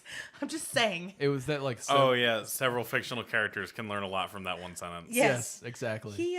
Luther is the most well-adjusted character we've seen so far. Yeah. In this show. Possibly ever in the entire show. Yeah. It's crazy. I do really think that he had rules. Mm-hmm. Because, like, sure, they did have, like, a whole, like, they probably had more humans, like, stockaded away. Yes. And that's like a big thing in this show. The whole, like, vampires use humans as cattle. Yeah. That's pretty common. But they're the most human, I think, because we spend a lot of time with them. They are the ones who, they were once human, and so they know... Yeah, they know what it's like. Because it's not like a werewolf where they completely change into something else. Mm-hmm. Like, they're complete and utter, like, the whole chemistry of their body changes once a full moon happens. Sure, like, during the rest of the time, they're human, but they still feel the need for everything. Vampires, they're a lot more like the undercover spy of the monsters. Because it's very easy for them just to slip in undetected. Yeah. And, like, get you. Well, you cannot tell them apart from humans if they're not feeding. Because in the Supernatural episode, they've got a second set of teeth. Right. That it's not just like a fang, two fangs, whatever. They just protrude out. Yeah. And then I guess break off when they're done? Well, they don't have to, but they can be broken. Okay. Like any normal teeth. Right. I guess they grow them back. I don't know. Yeah, vampires. I'm trying to think if I skipped anything else. Super sympathetic villains. So the girl who gets kidnapped. Kate. Or no. No, not Kate. Her name is not important. I don't I'm think going to she call had her a name. Girl? Girl. Lady? I don't know. White shirt person. Yeah. Because she was wearing a very white blouse. Yes. It seemed to accentuate the red of the blood as it dripped down her face. Yeah, as Kate, not Beckinsale. Yeah, sexy vampire lady. Mouthed her into necrophilia? Vampire-dom. I like both of those responses. All right, fair enough. Yeah. So what happens next? Sam and Dean and John are storming the vampire place. John is trying to get the cult. Because it's Sam and Dean are being very quiet. Yeah. Like I said earlier. But then it cuts between John and Sam and Dean. And we see like John, he's kind of bumbling a little bit because he makes the most sound, I think. Mm-hmm. But it really fucks up when the new girl is freed and like one of them wakes her up. Sam wakes her up and she starts screaming, just howling this like inhuman scream. Oh, we did skip something. It's like when they go to the cops. I was trying to remember how to get back into that though. Wait, what? Yeah, because like Sam and Dean are the reason they found the vampire place was because they heard a police. Oh, a police scanner. Yeah, and yes, then we did skip that. Does somewhere in there, is that before or after John explains the importance of the gun? That's after. Though the police scanner's before. The scene where they're going through the barn is after. Yeah. We skipped a scene where Sam, like John is just barking orders at Sam and Dean, and he is just being like, "Go here, do this." And he's not telling them why. And this is, okay, imagine this from Sam and Dean's point of view. They have been going around the country, sometimes at their father's request, killing monsters, doing it by themselves. And then suddenly they get back into a situation where John's with them again, and it is just like status quo from before. Yeah. Where John is ordering them around, he's not telling them anything. And, it has been hinted at by John that he is getting close to the demon who killed their mom and Jess. Right. So anybody in the situation would be like, upset. Yeah. By the fact that he is lying through omission. He's very giving some bullshit micromanaging. answers. Yeah, Yeah. he's bossing people around. He's not trusting Sam and Dean. So Sam loses his shit at John. It's like, hey man, you keep telling us this and you won't tell us why. How do I know what you're doing is the right thing? Dean and I have been a team. Yeah. And you, like, it's not said, but I can understand if Sam had been like, you think you can come back in here and it's just all how it was? Like, we're not kids anymore. You can't treat us like that. That is said. Yeah. And so Sam and John get into it. John is like, Dean is playing peacemaker and he's trying to like break him up. Yeah. And this is right before they get to the barn. And Sam is like, this is why I left. And John goes, yeah, you did fucking leave. You left us when we needed you. Fuck you. And then Sam comes back with, but you're the one that said stay gone. Yeah. You're the one that shut that door. yeah. Normal, I don't know if John Winchester knows this, but normal college kids do not just leave their family and never talk to them again. Right. Most people who go to college still return for the holidays and summer and call their family and talk to them and stuff Right. like that. Like, it's not just goodbye forever. Right. It's not completely being written off. Yeah. Yeah. John wrote Sam off first. Yeah. But he definitely, I think Sam threw the kerosene on the bridge as a bluff. And I really think John lit the match and tossed it on the bridge and burnt the fuck out of it. Children sometimes, especially if they're in a situation where they doubt that their parents love them, Yeah. which is not crazy for Sam, Yeah. will test the waters, right? Like, why wouldn't Sam, like, I can understand why Sam would be like, will you love me even now? I don't know. Well, here's the thing, because we were talking about this earlier with Danny and John. Yeah. If John is completely shitty to work with Yeah. and everyone leaves him, Yeah. why wouldn't his sons, or at least a son of his, Yeah. if he was so impossible to work with? It's not crazy to jump to that conclusion. No, not at all. Because look at Danny, and I wish we were further along in the show so I could list off more names. But anyway, we have Danny to really work with here. Yeah. Because John himself says that they had a falling out.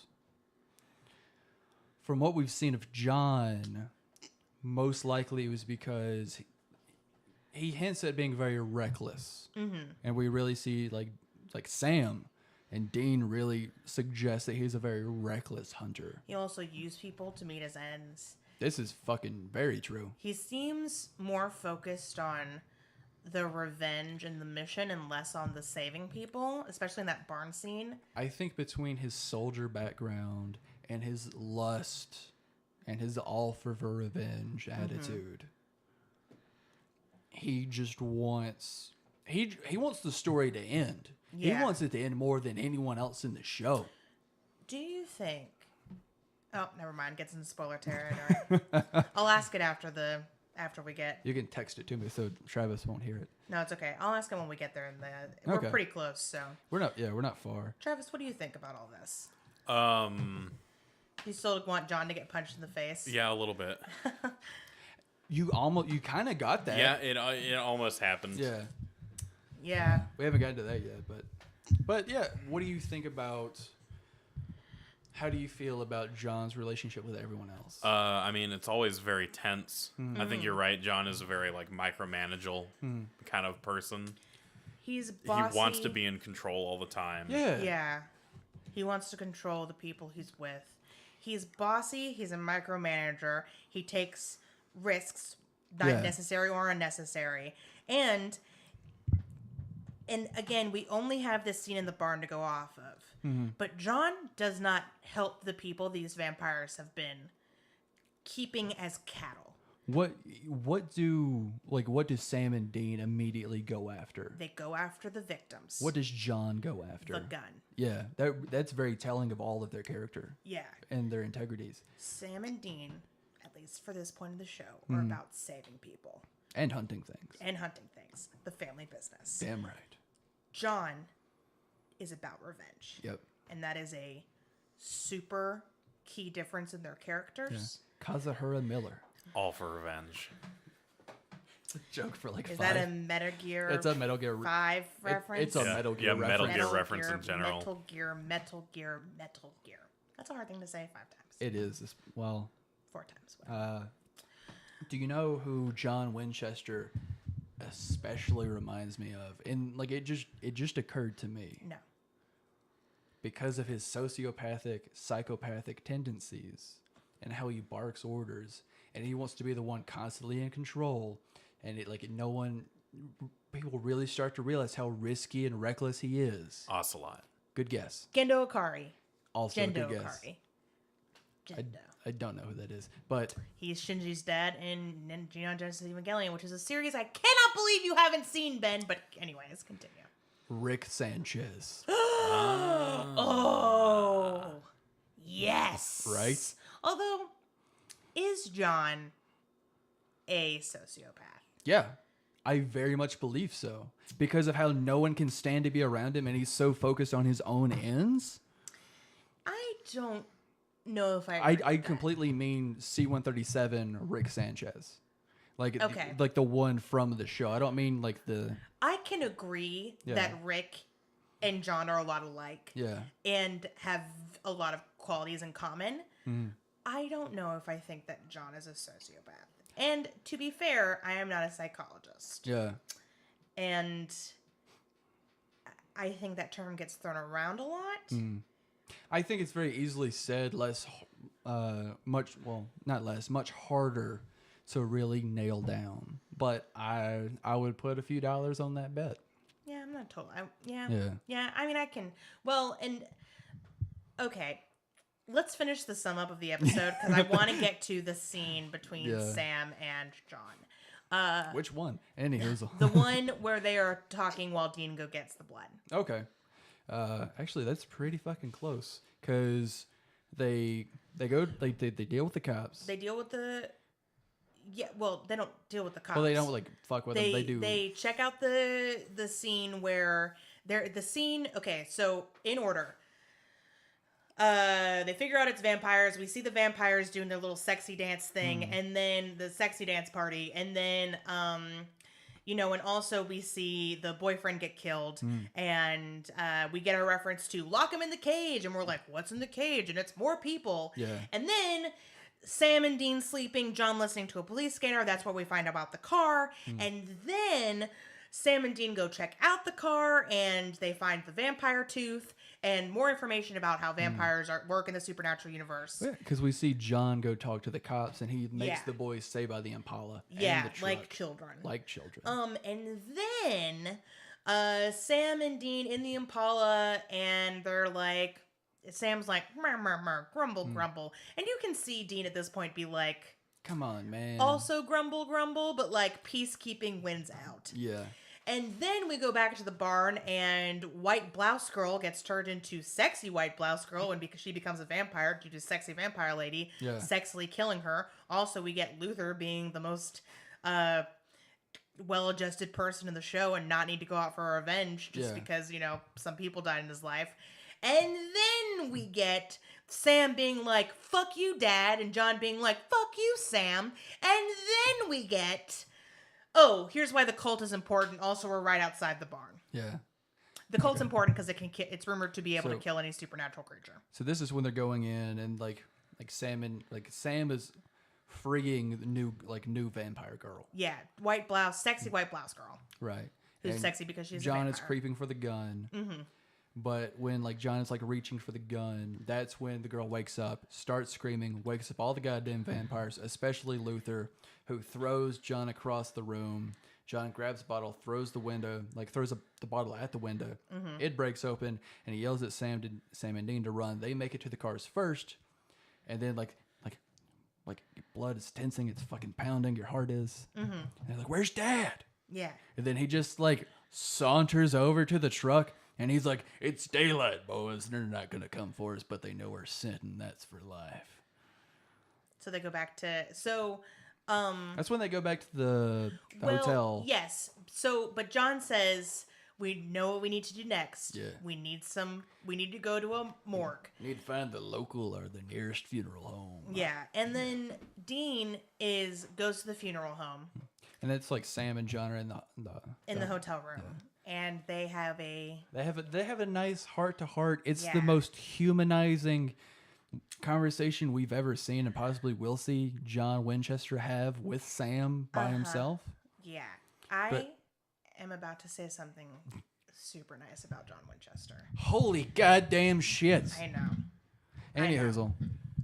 And so, like, Sam is pacing back and forth, and he's like, "Oh, it shouldn't take this long. Where's he at?"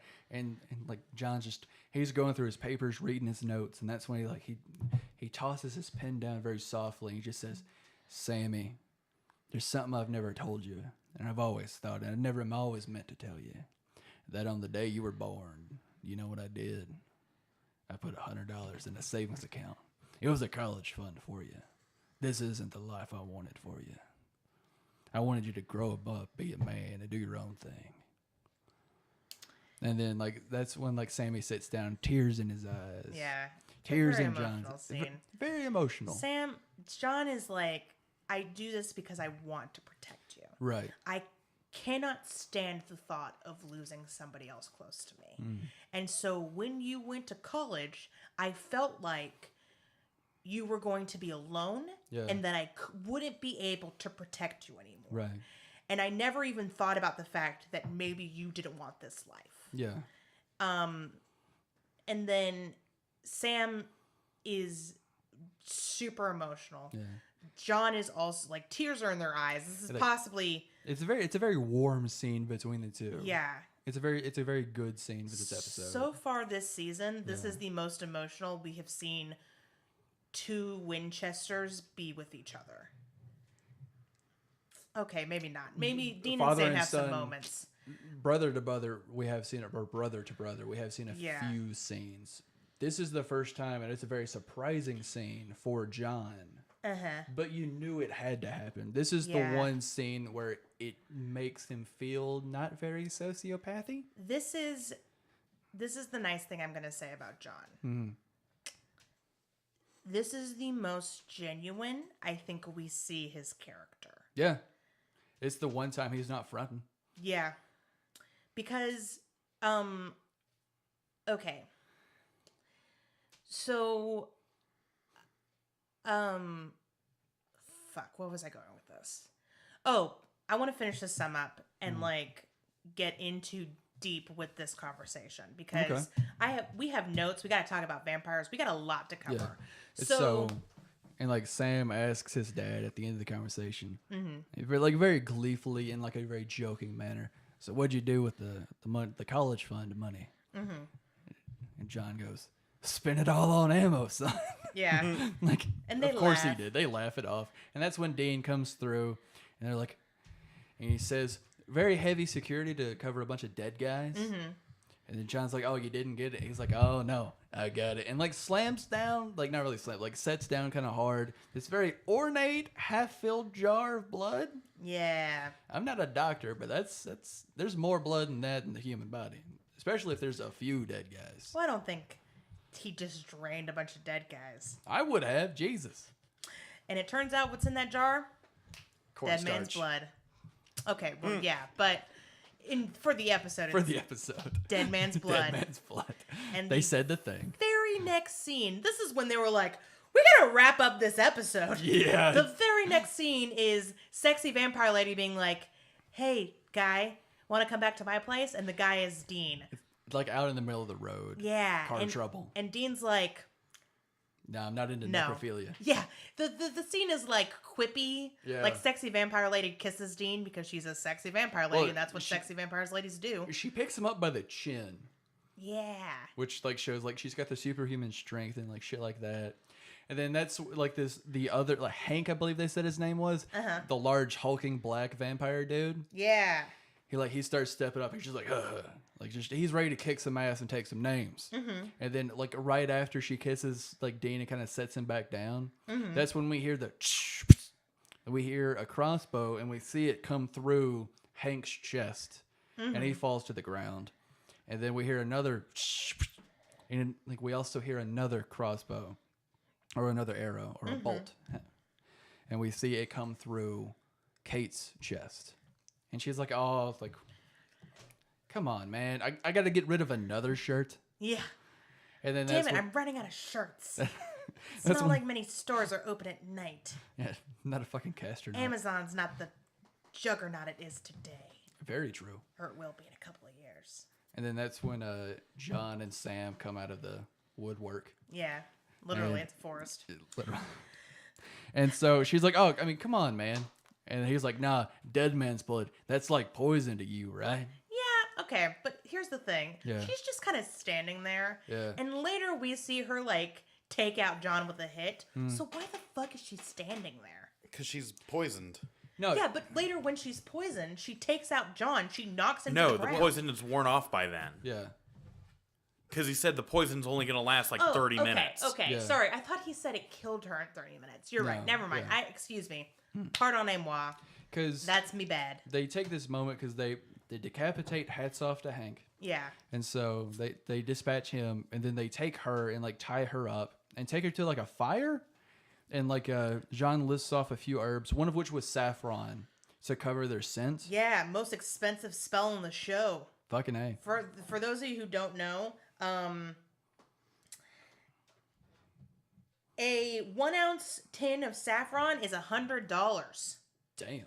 Well, credit card scams, that's nothing to them. Yeah, well, fair. Estimated price per pound, $1,500 and up. Shit. Saffron is the most expensive spice in the world. Yeah. It's usually sold by the gram because of how expensive it is. Damn. And let me tell you, it's fucking delicious. I bet it is. Saffron picks up a dish, man. Try some bouillabaisse or, Indian dishes.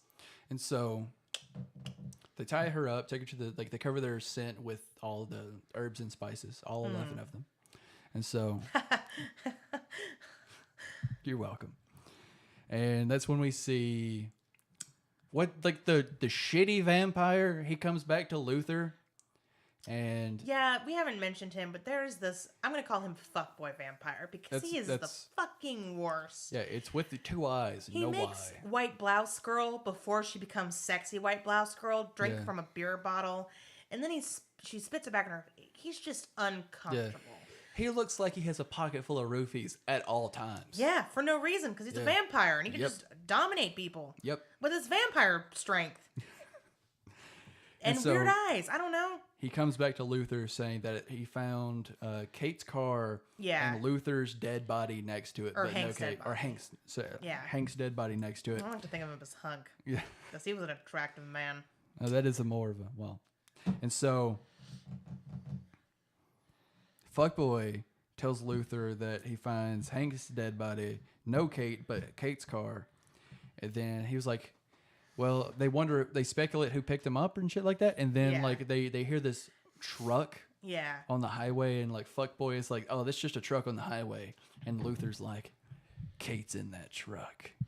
Oh, also super important scene. Before that, they were talking, John and Sam and Dean were talking about what they're going to do. Yeah. And John's like, okay, go free the humans from the barn, and then I'm going to lead the vampires away, and then get the fuck out of town. Yeah. And it's just like, we have 30 minutes to do this. Let's fucking go. And Sam and Dean are like, you cannot cut us out. Because Sam's like, we'll meet up later, right? And John's like, No. nah. Not a goddamn chance. And Dean, for the first time, we see him be like, The no, fuck you say? Fuck you. Like, we have to be there to take down this demon. You Yeah. cannot just go after this demon by yourself. And this is the most bullshitty part of the episode to me, because this is when John is like, it's for your safety. I can't stand to lose you. And I do believe he does feel that way, but I think he has some alternative motives here. There is something that we're going to get to. It rings false. It does ring false. And Dean goes, that's a bunch of bullshit, and I could not agree with him more. Right. Yeah. Because that is the first time I think ever that Dean has called him out on his shit, and John's even thrown off by it. Yeah. Dude, Sam, later in the episode, Dean goes against him again, and Sam has this look on his face like, part surprise, part where has this been all my life? Yeah. Like, I could have used you before, Dean. Yeah. I needed you in my corner, guy. Not that that's Dean's fault, but it made me laugh. It made Travis laugh. But we see He's him like, notoriously hard to make giggle. it's true. All my puns haven't worked yet. And so One day. one goddamn day. And then we get, fast forward, Luther's like, Kate's in that truck. And they start the vampire car chase. It's so freaking cool. It is really cool. Yeah. Because, like, you see he's John's in his massive truck. I still want to find out that model because I kind of want one. And so he's got Kate tied up in the seat next to him.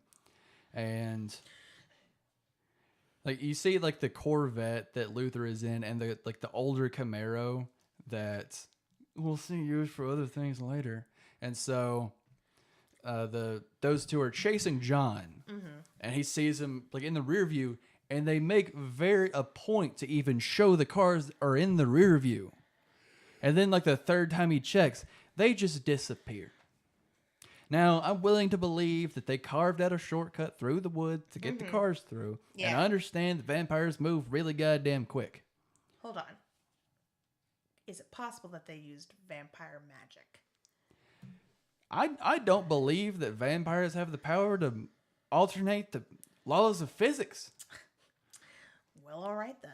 See, I'm Got willing. a doubting Thomas over here. I'm 100% willing to believe that Kate can move at superhuman. That all vampires can move at superhuman speed. Yeah.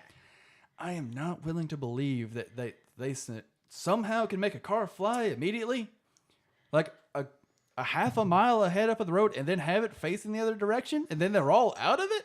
I don't believe that. I call horse shit. No, sir. No, not today. My suspension. Vampires, back in my day, vampires had to drive on the road like everybody else. There was not this horse nucky just flying around, moving cars and shit and disappearing. No, sir, not my vampire. Not today, Satan. Not today. All right. Instead of not my president, not my vampire. Not my president, not my vampire. I swear to God. Okay. My suspension Disbelief.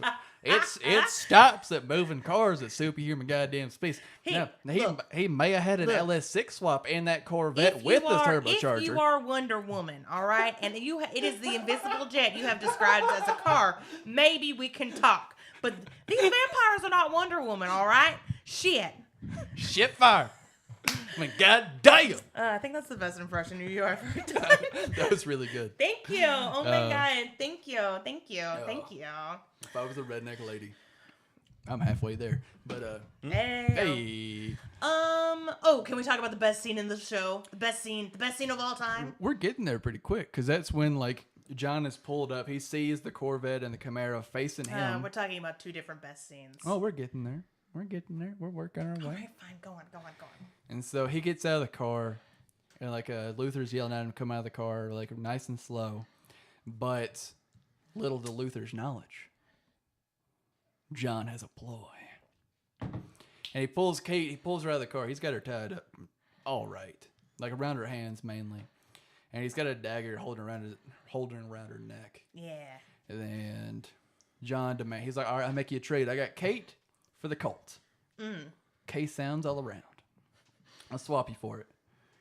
And so he orders Luther to drop the gun on the ground and back up. And he bends over to get the gun, and when he does, the rope loosens. It's enough of a plot hole by itself.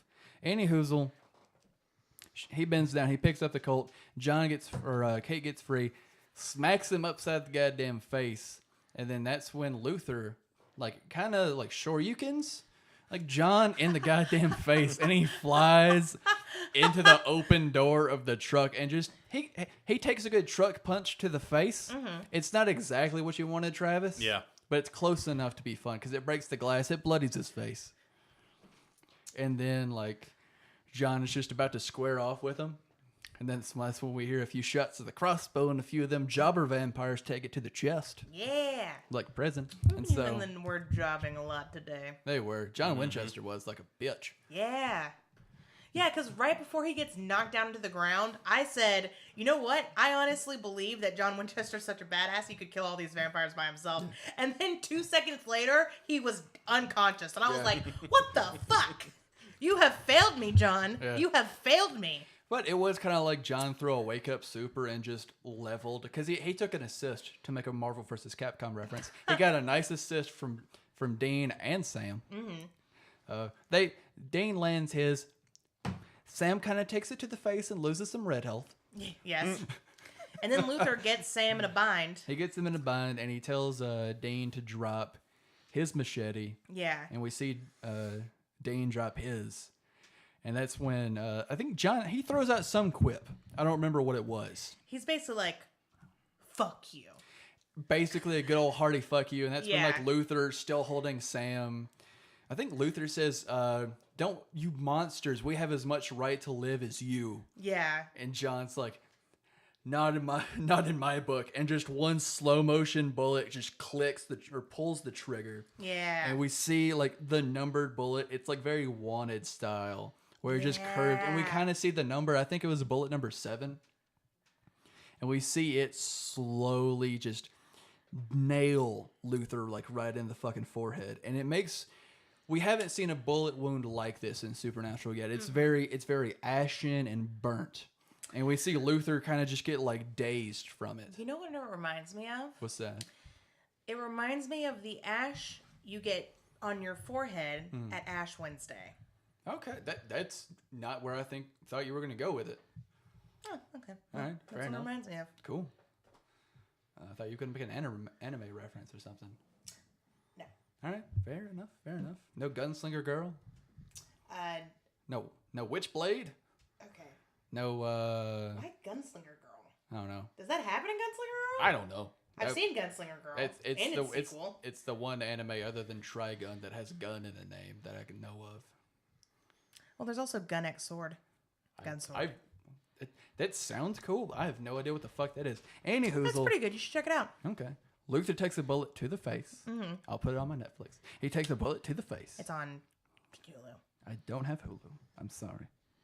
And then we see Kate like start to freak out and throw out the worst line delivered in Supernatural. Yes. This line read, girl, honey, baby, sweetheart. Luther! It was on par with the no at the end of Star Wars 3.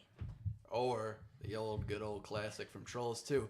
Oh my god! Yeah. Yeah. It was rough. Travis, what did you say about it? I don't remember. That was the take they went with. Yes. Oh, yeah. That's what you said. Yeah. I think she was fucking somebody. Maybe. And it wasn't just the vampire dudes. She was definitely one of the not the best actress we've seen this season. I feel bad throwing that assumption around. Mm-hmm. But you get somewhere by getting somewhere. Especially if you... Why do we always assume the women have slept with somebody and never the men? You don't think there are gay people in Hollywood? I think Kevin Spacey has proved that. Also, just all the gay people in Hollywood who aren't sex offenders, by the way. I bet Fuckboy Vamp, I bet he ate something to get on the show, too. Oh, boy. That was the scene. That was the best scene of the show that I was talking about, where he dies. Oh, where does he fucking eat it at? Okay, so he was left behind in the barn, probably because he's a fuckboy and can't be trusted to leave. Yeah. And so he's left behind the bar, and Dean and Sam go back to save the people. Yeah. And he hears something and is like looking around, and then he turns around and Dean's there, and Dean goes boo, Boo. and then takes him out. It was amazing. Yeah. Like, I think Dean definitely has enough stealth attribute points to unlock this sneak kill. Well, I mean, we saw him earlier where he basically crouched down Fucking and was gone again. Hit somebody, crouched down, disappeared. Oh man. And then so Dean and Sam come to the rescue. John kills Luther. Very cool scene. And then Kate throws out that Trolls 2 reference. Yeah. And then like her and new girl, Sexy white blouse girl. sexy white blouse girl, hop into the Camaro. Why not the Corvette? It was like any fucking hoozle. And so they drive off. Mm-hmm. Like we do see that. We know John is saving the Colt and the bullets for the demon. Yeah.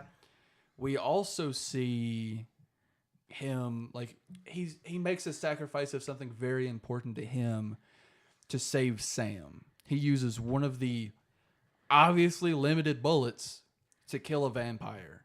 Like, he very easily could have just used the machete, but in the situation, he decides to burn one of the bullets to save Sam. Kind of surprising, considering what happens 2 episodes from now. Hey. My future vision tells me this. Yeah.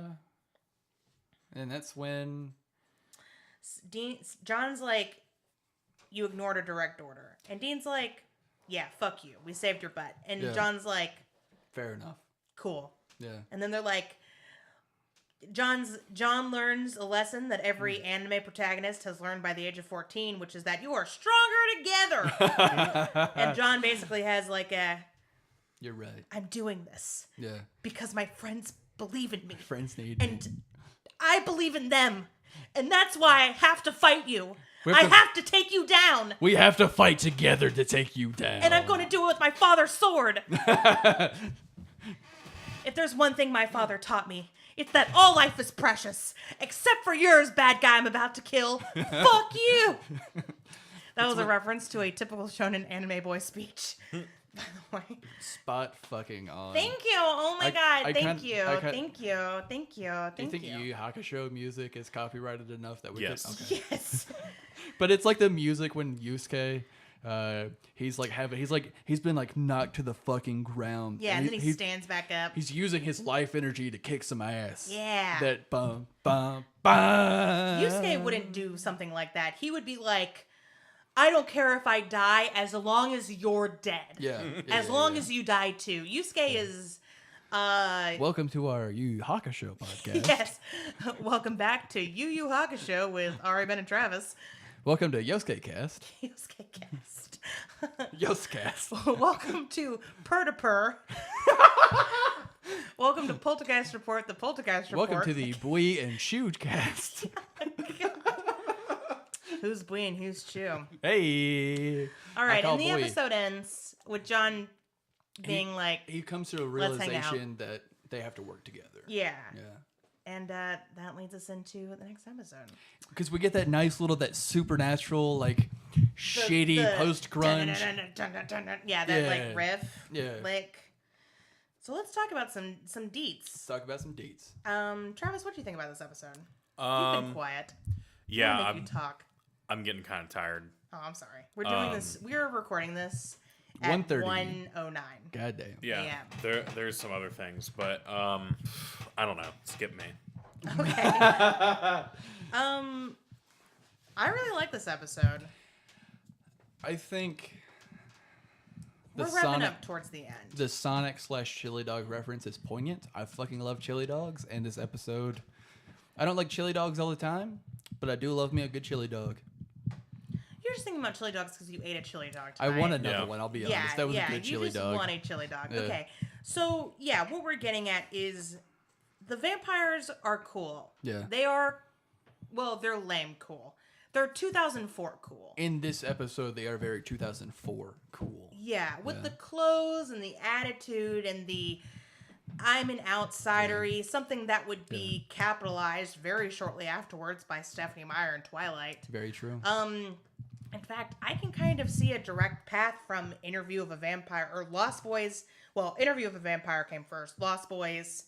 Well, the book Interview with a Vampire, right? Yeah, 1976. Okay. So Interview with a Vampire, Lost Boys, Interview with a Vampire. Buffy the Vampire Slayer, Yeah. Okay. which, you know, its bread and butter was sexy, misunderstood vampires. Yeah. This episode is supernatural. Twilight. Yeah. I can see that through one. Yeah. What we're saying is Twilight wouldn't exist without Interview with a Vampire, so you have another reason to hate Anne Rice. Yep. Sorry, Anne Rice fans, she kind of sucks. All right. Pew, pew, pew, pew. She doesn't suck. She's just mean to fan people. Yeah. Fanfic authors. Anyways, Was she the one that... No, Anne Rice wrote Twilight, right? no, No, it was Stephanie Stephanie Meyer Meyer's. wrote Twilight. Anne Rice wrote Interview with a Vampire. Oh, okay. Anne Lestat and the Vampire Queen, the one that the Queen of the Damned. Oh, yeah. That's I a think solid that's movie. based off of a book she wrote. Yeah. Don't quote me. Anyways, so yeah, these vampires are very 2004 cool. They've got like 2004 cool clothes. They're edgy. They're And we also have Underworld to throw into that too. Yeah, Underworld. Yeah, that gets okay. There's Underworld. I forgot about that movie. When did that come out? The first one was 2003. Damn. So we definitely see a lot of like correlations, influences here. 2005. These vampires would have been like cool as shit. Yeah. But they are mostly a means to an end. The real conflict of the story is John and Sam. Well, that's what I was alluding to earlier with the chili dog. Yeah. The meat of this, even though there's meat in the chili on top of the chili dog, the meat of this episode is Sam and John's the hot dog, the wiener. The wiener in this chili dog. So I did like this episode mostly because it was more focused on the like emotional aspect, the emotional struggle, and less on the like physical struggle of taking out supernatural monsters. I bet that's why they went with something like more well known and something that was popular. Yeah, vampires are they're easy to grasp. Yeah. Pretty well liked, especially in 2004, 2005 when this would have been being like in production and released. Some quick notes at the very beginning of the episode when sexy vampire lady and her crew walk into the bar. Yeah. The waitress is like, "You guys planning on eating?" And sexy vampire lady goes, "We have dinner plans." A wink. A wink. If that waitress had been like, "Oh, okay, you said that super suggestively as if is that a double entendre? Like, what's going on here?" And then the way that they kidnap white blouse girl, soon to be sexy white blouse girl, and her boyfriend who doesn't matter and gets killed almost immediately is fuckboy lays down in the middle of the road and like gets hit by the car. Yeah. Gets hit by the car.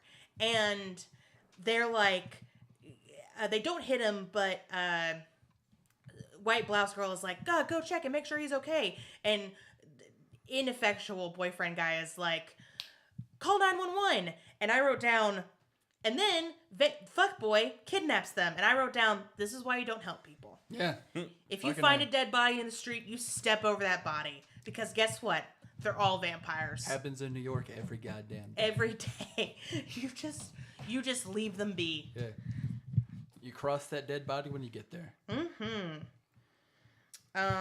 My favorite line of the episode other than boo was, "Revenge isn't worth much if you end up dead." Solid line. Yeah, words to live by. Yeah. Big boss.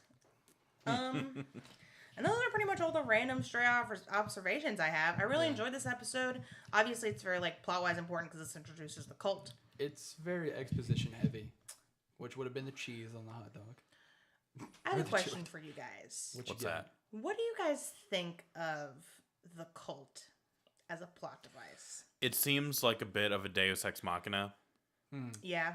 That's immediately what I started thinking of when he started telling the story about it. Mm-hmm. Although I don't think it is going to be the be-all, end-all for this demon that they're going to fight. Mm-hmm. I think it's going to be they think it's the answer, and then it really turns out to not be. It was their friendship all along. Yeah, it was the power of love. love. Yeah, it was the friends they made along the way. Yeah. But I'm very curious if a weapon like that exists in the world of folk, urban, what have you lore. I didn't look that up this time, but we will definitely save that for a future episode.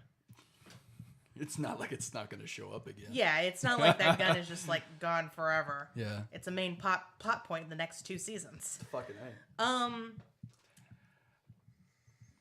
Let's move on. Yeah. Let's go back to the scene that we referenced in the sum up with John and Sam in the hotel room while Dean is getting the blood. When Sam is pacing back and forth. Yeah.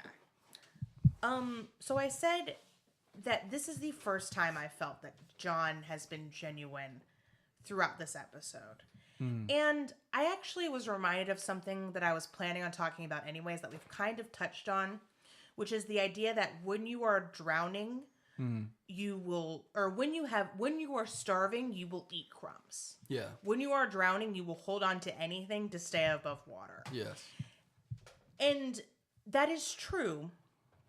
That does not mean that I do not think that sometimes those crumbs are not, that I think that sometimes the crumbs are genuine. Like sometimes abusers will pet the dog.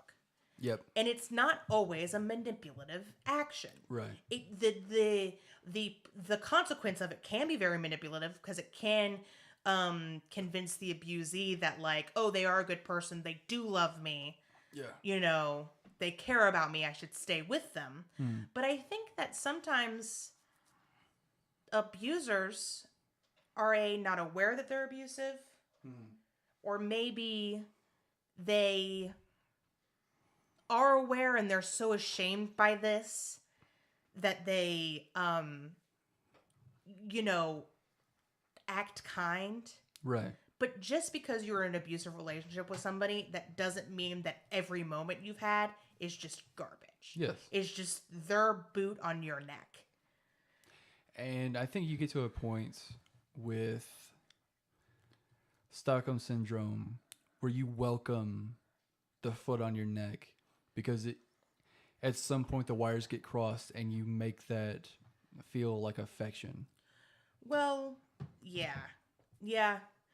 I think that John, when he says that he cares about his sons and wants them to be safe, Yeah. I think he is telling the truth.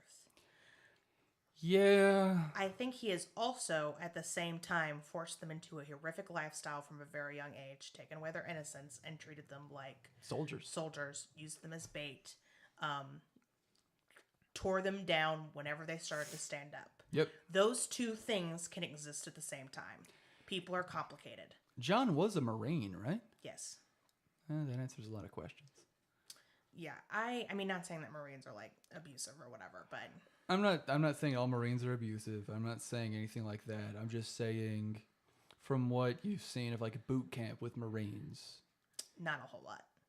Really? I'm not super into military culture. It's crazy intense. Is it? Yeah. It's very much they break you down to build you up. Yeah, well, you can definitely see that, especially with Dean.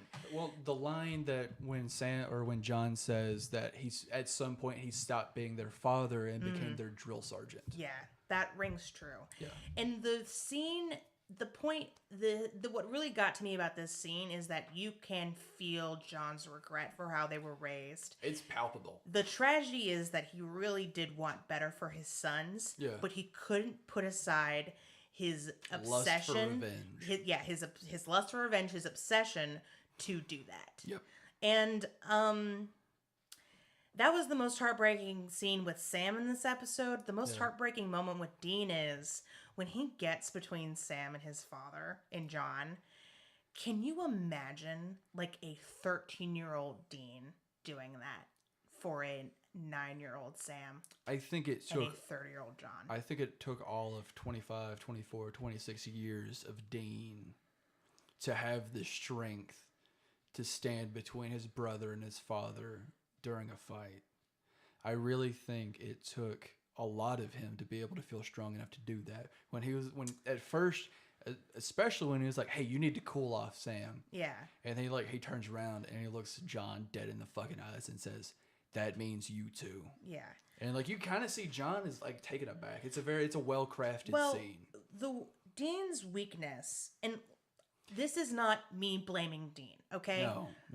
Dean is just as much like a victim of this as Sam is.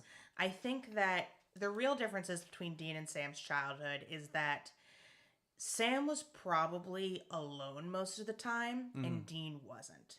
Yeah. Dean probably always had somebody with him. Well, I think Sam learned how to appreciate being alone by being forced to be alone as a child. From a very young age. From a very young age. Because think about it.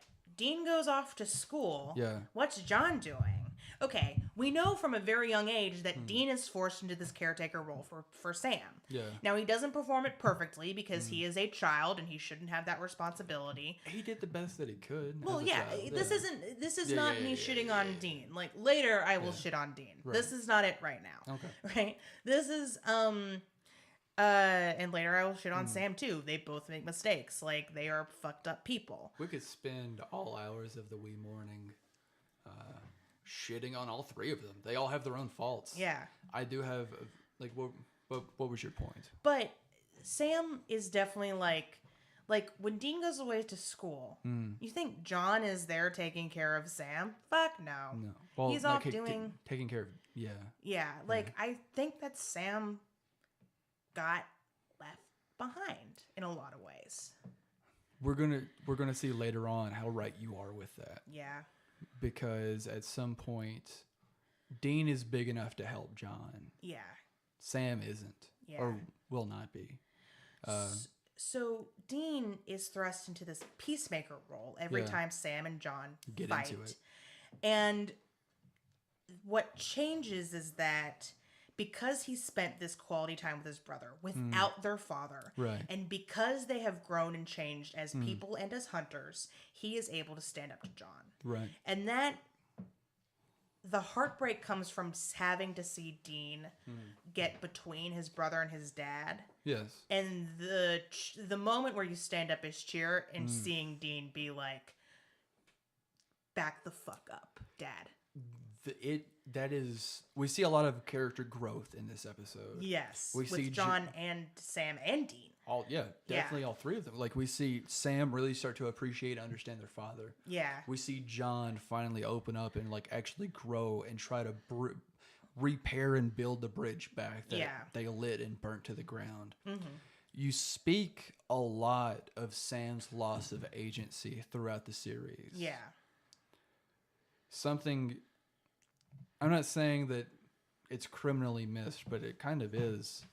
We see Dean with his loss of agency whenever John is directly involved with the scene, because Dean is willing to be the good little soldier. Yes, sir. How high? Yeah. And then you have Sam questioning. But we do see, like, it is a lot more prevalent that Sam has no agency. Well, Sam, Yeah. you see it not just with John, but with other characters, Right. and in some ways with Dean, Yeah.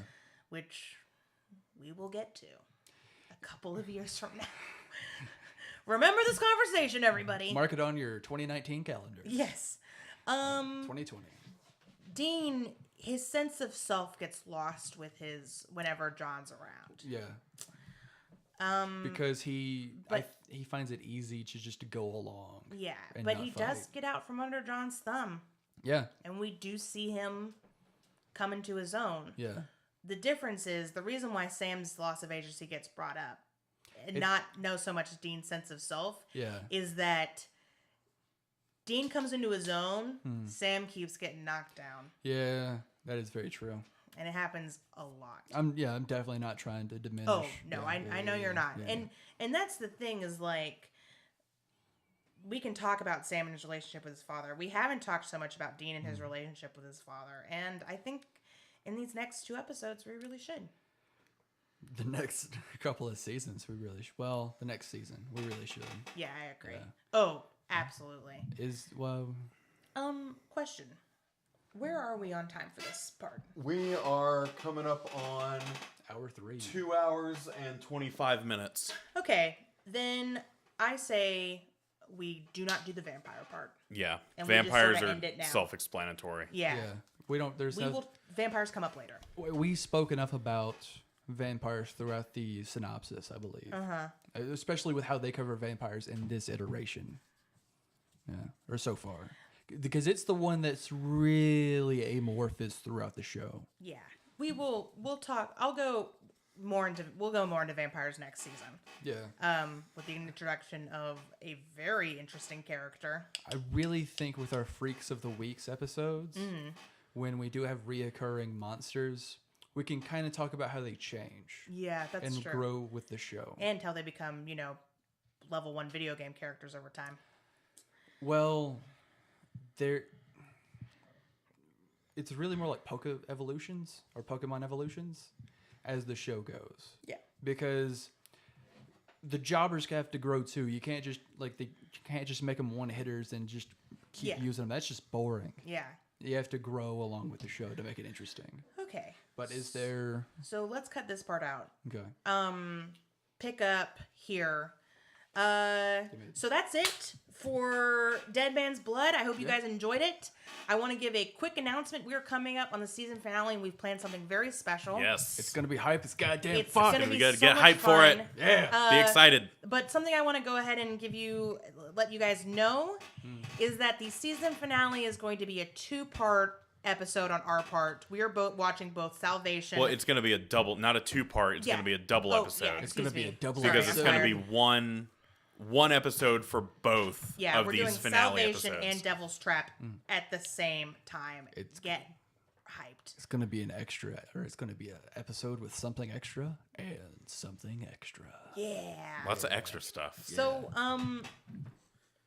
Travis, Yeah. the next 2 episodes The next 2 episodes are called Salvation and Devil's Salvation Trap. and Devil's Trap. What do you think they're about, buddy? All right. Sam and Dean and John Dun dun dun. go to Iowa. And they're like, Iowa. well, gosh, oh dang, there sure are a lot of potatoes around here. I wonder what we're supposed to do. And then a giant potato monster rises out of the ground. And it's not like one giant potato. It's like a culmination of all of the potatoes in Iowa. It's like somebody made. Oh, wait, there's Okay, not. I see That's what you're saying. Idaho. I was waiting for it to come. Damn it. What's in Iowa? What is in Iowa? The black the Corn, No. well, they racism. Yeah. they beat Iowa or I can't tell. They beat Ohio State is my joke. There we go.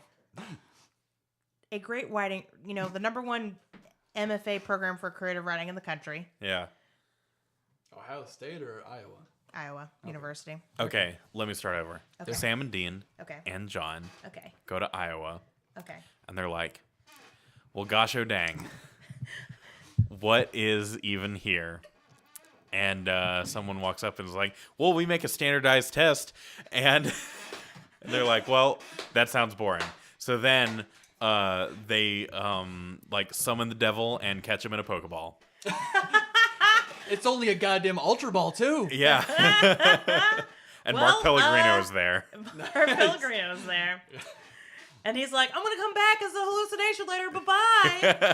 That's my thing. He's gonna come back as Mark LaCroix. Mark LaCroix.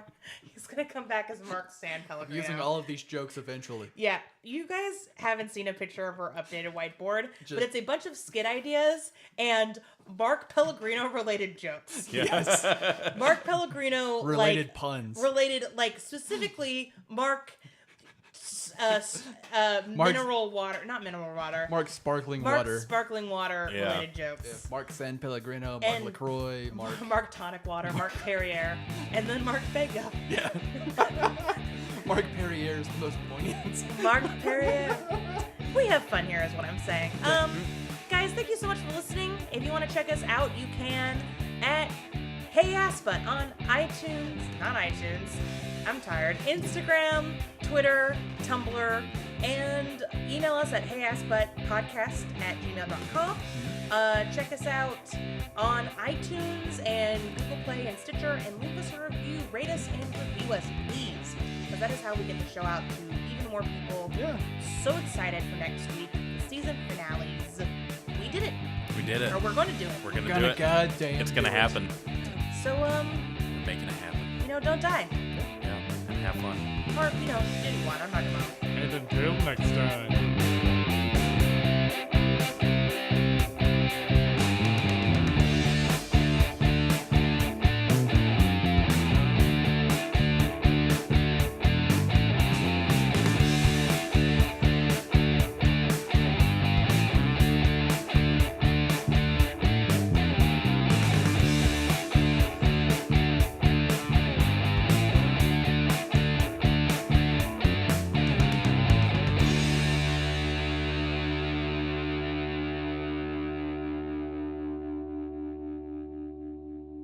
Meatloafy is actually the name of my persona. Oh. That's not true. I don't have a persona, but I don't like to kink shame people who do. Or I guess it's not always a kink, so like also regular shame them.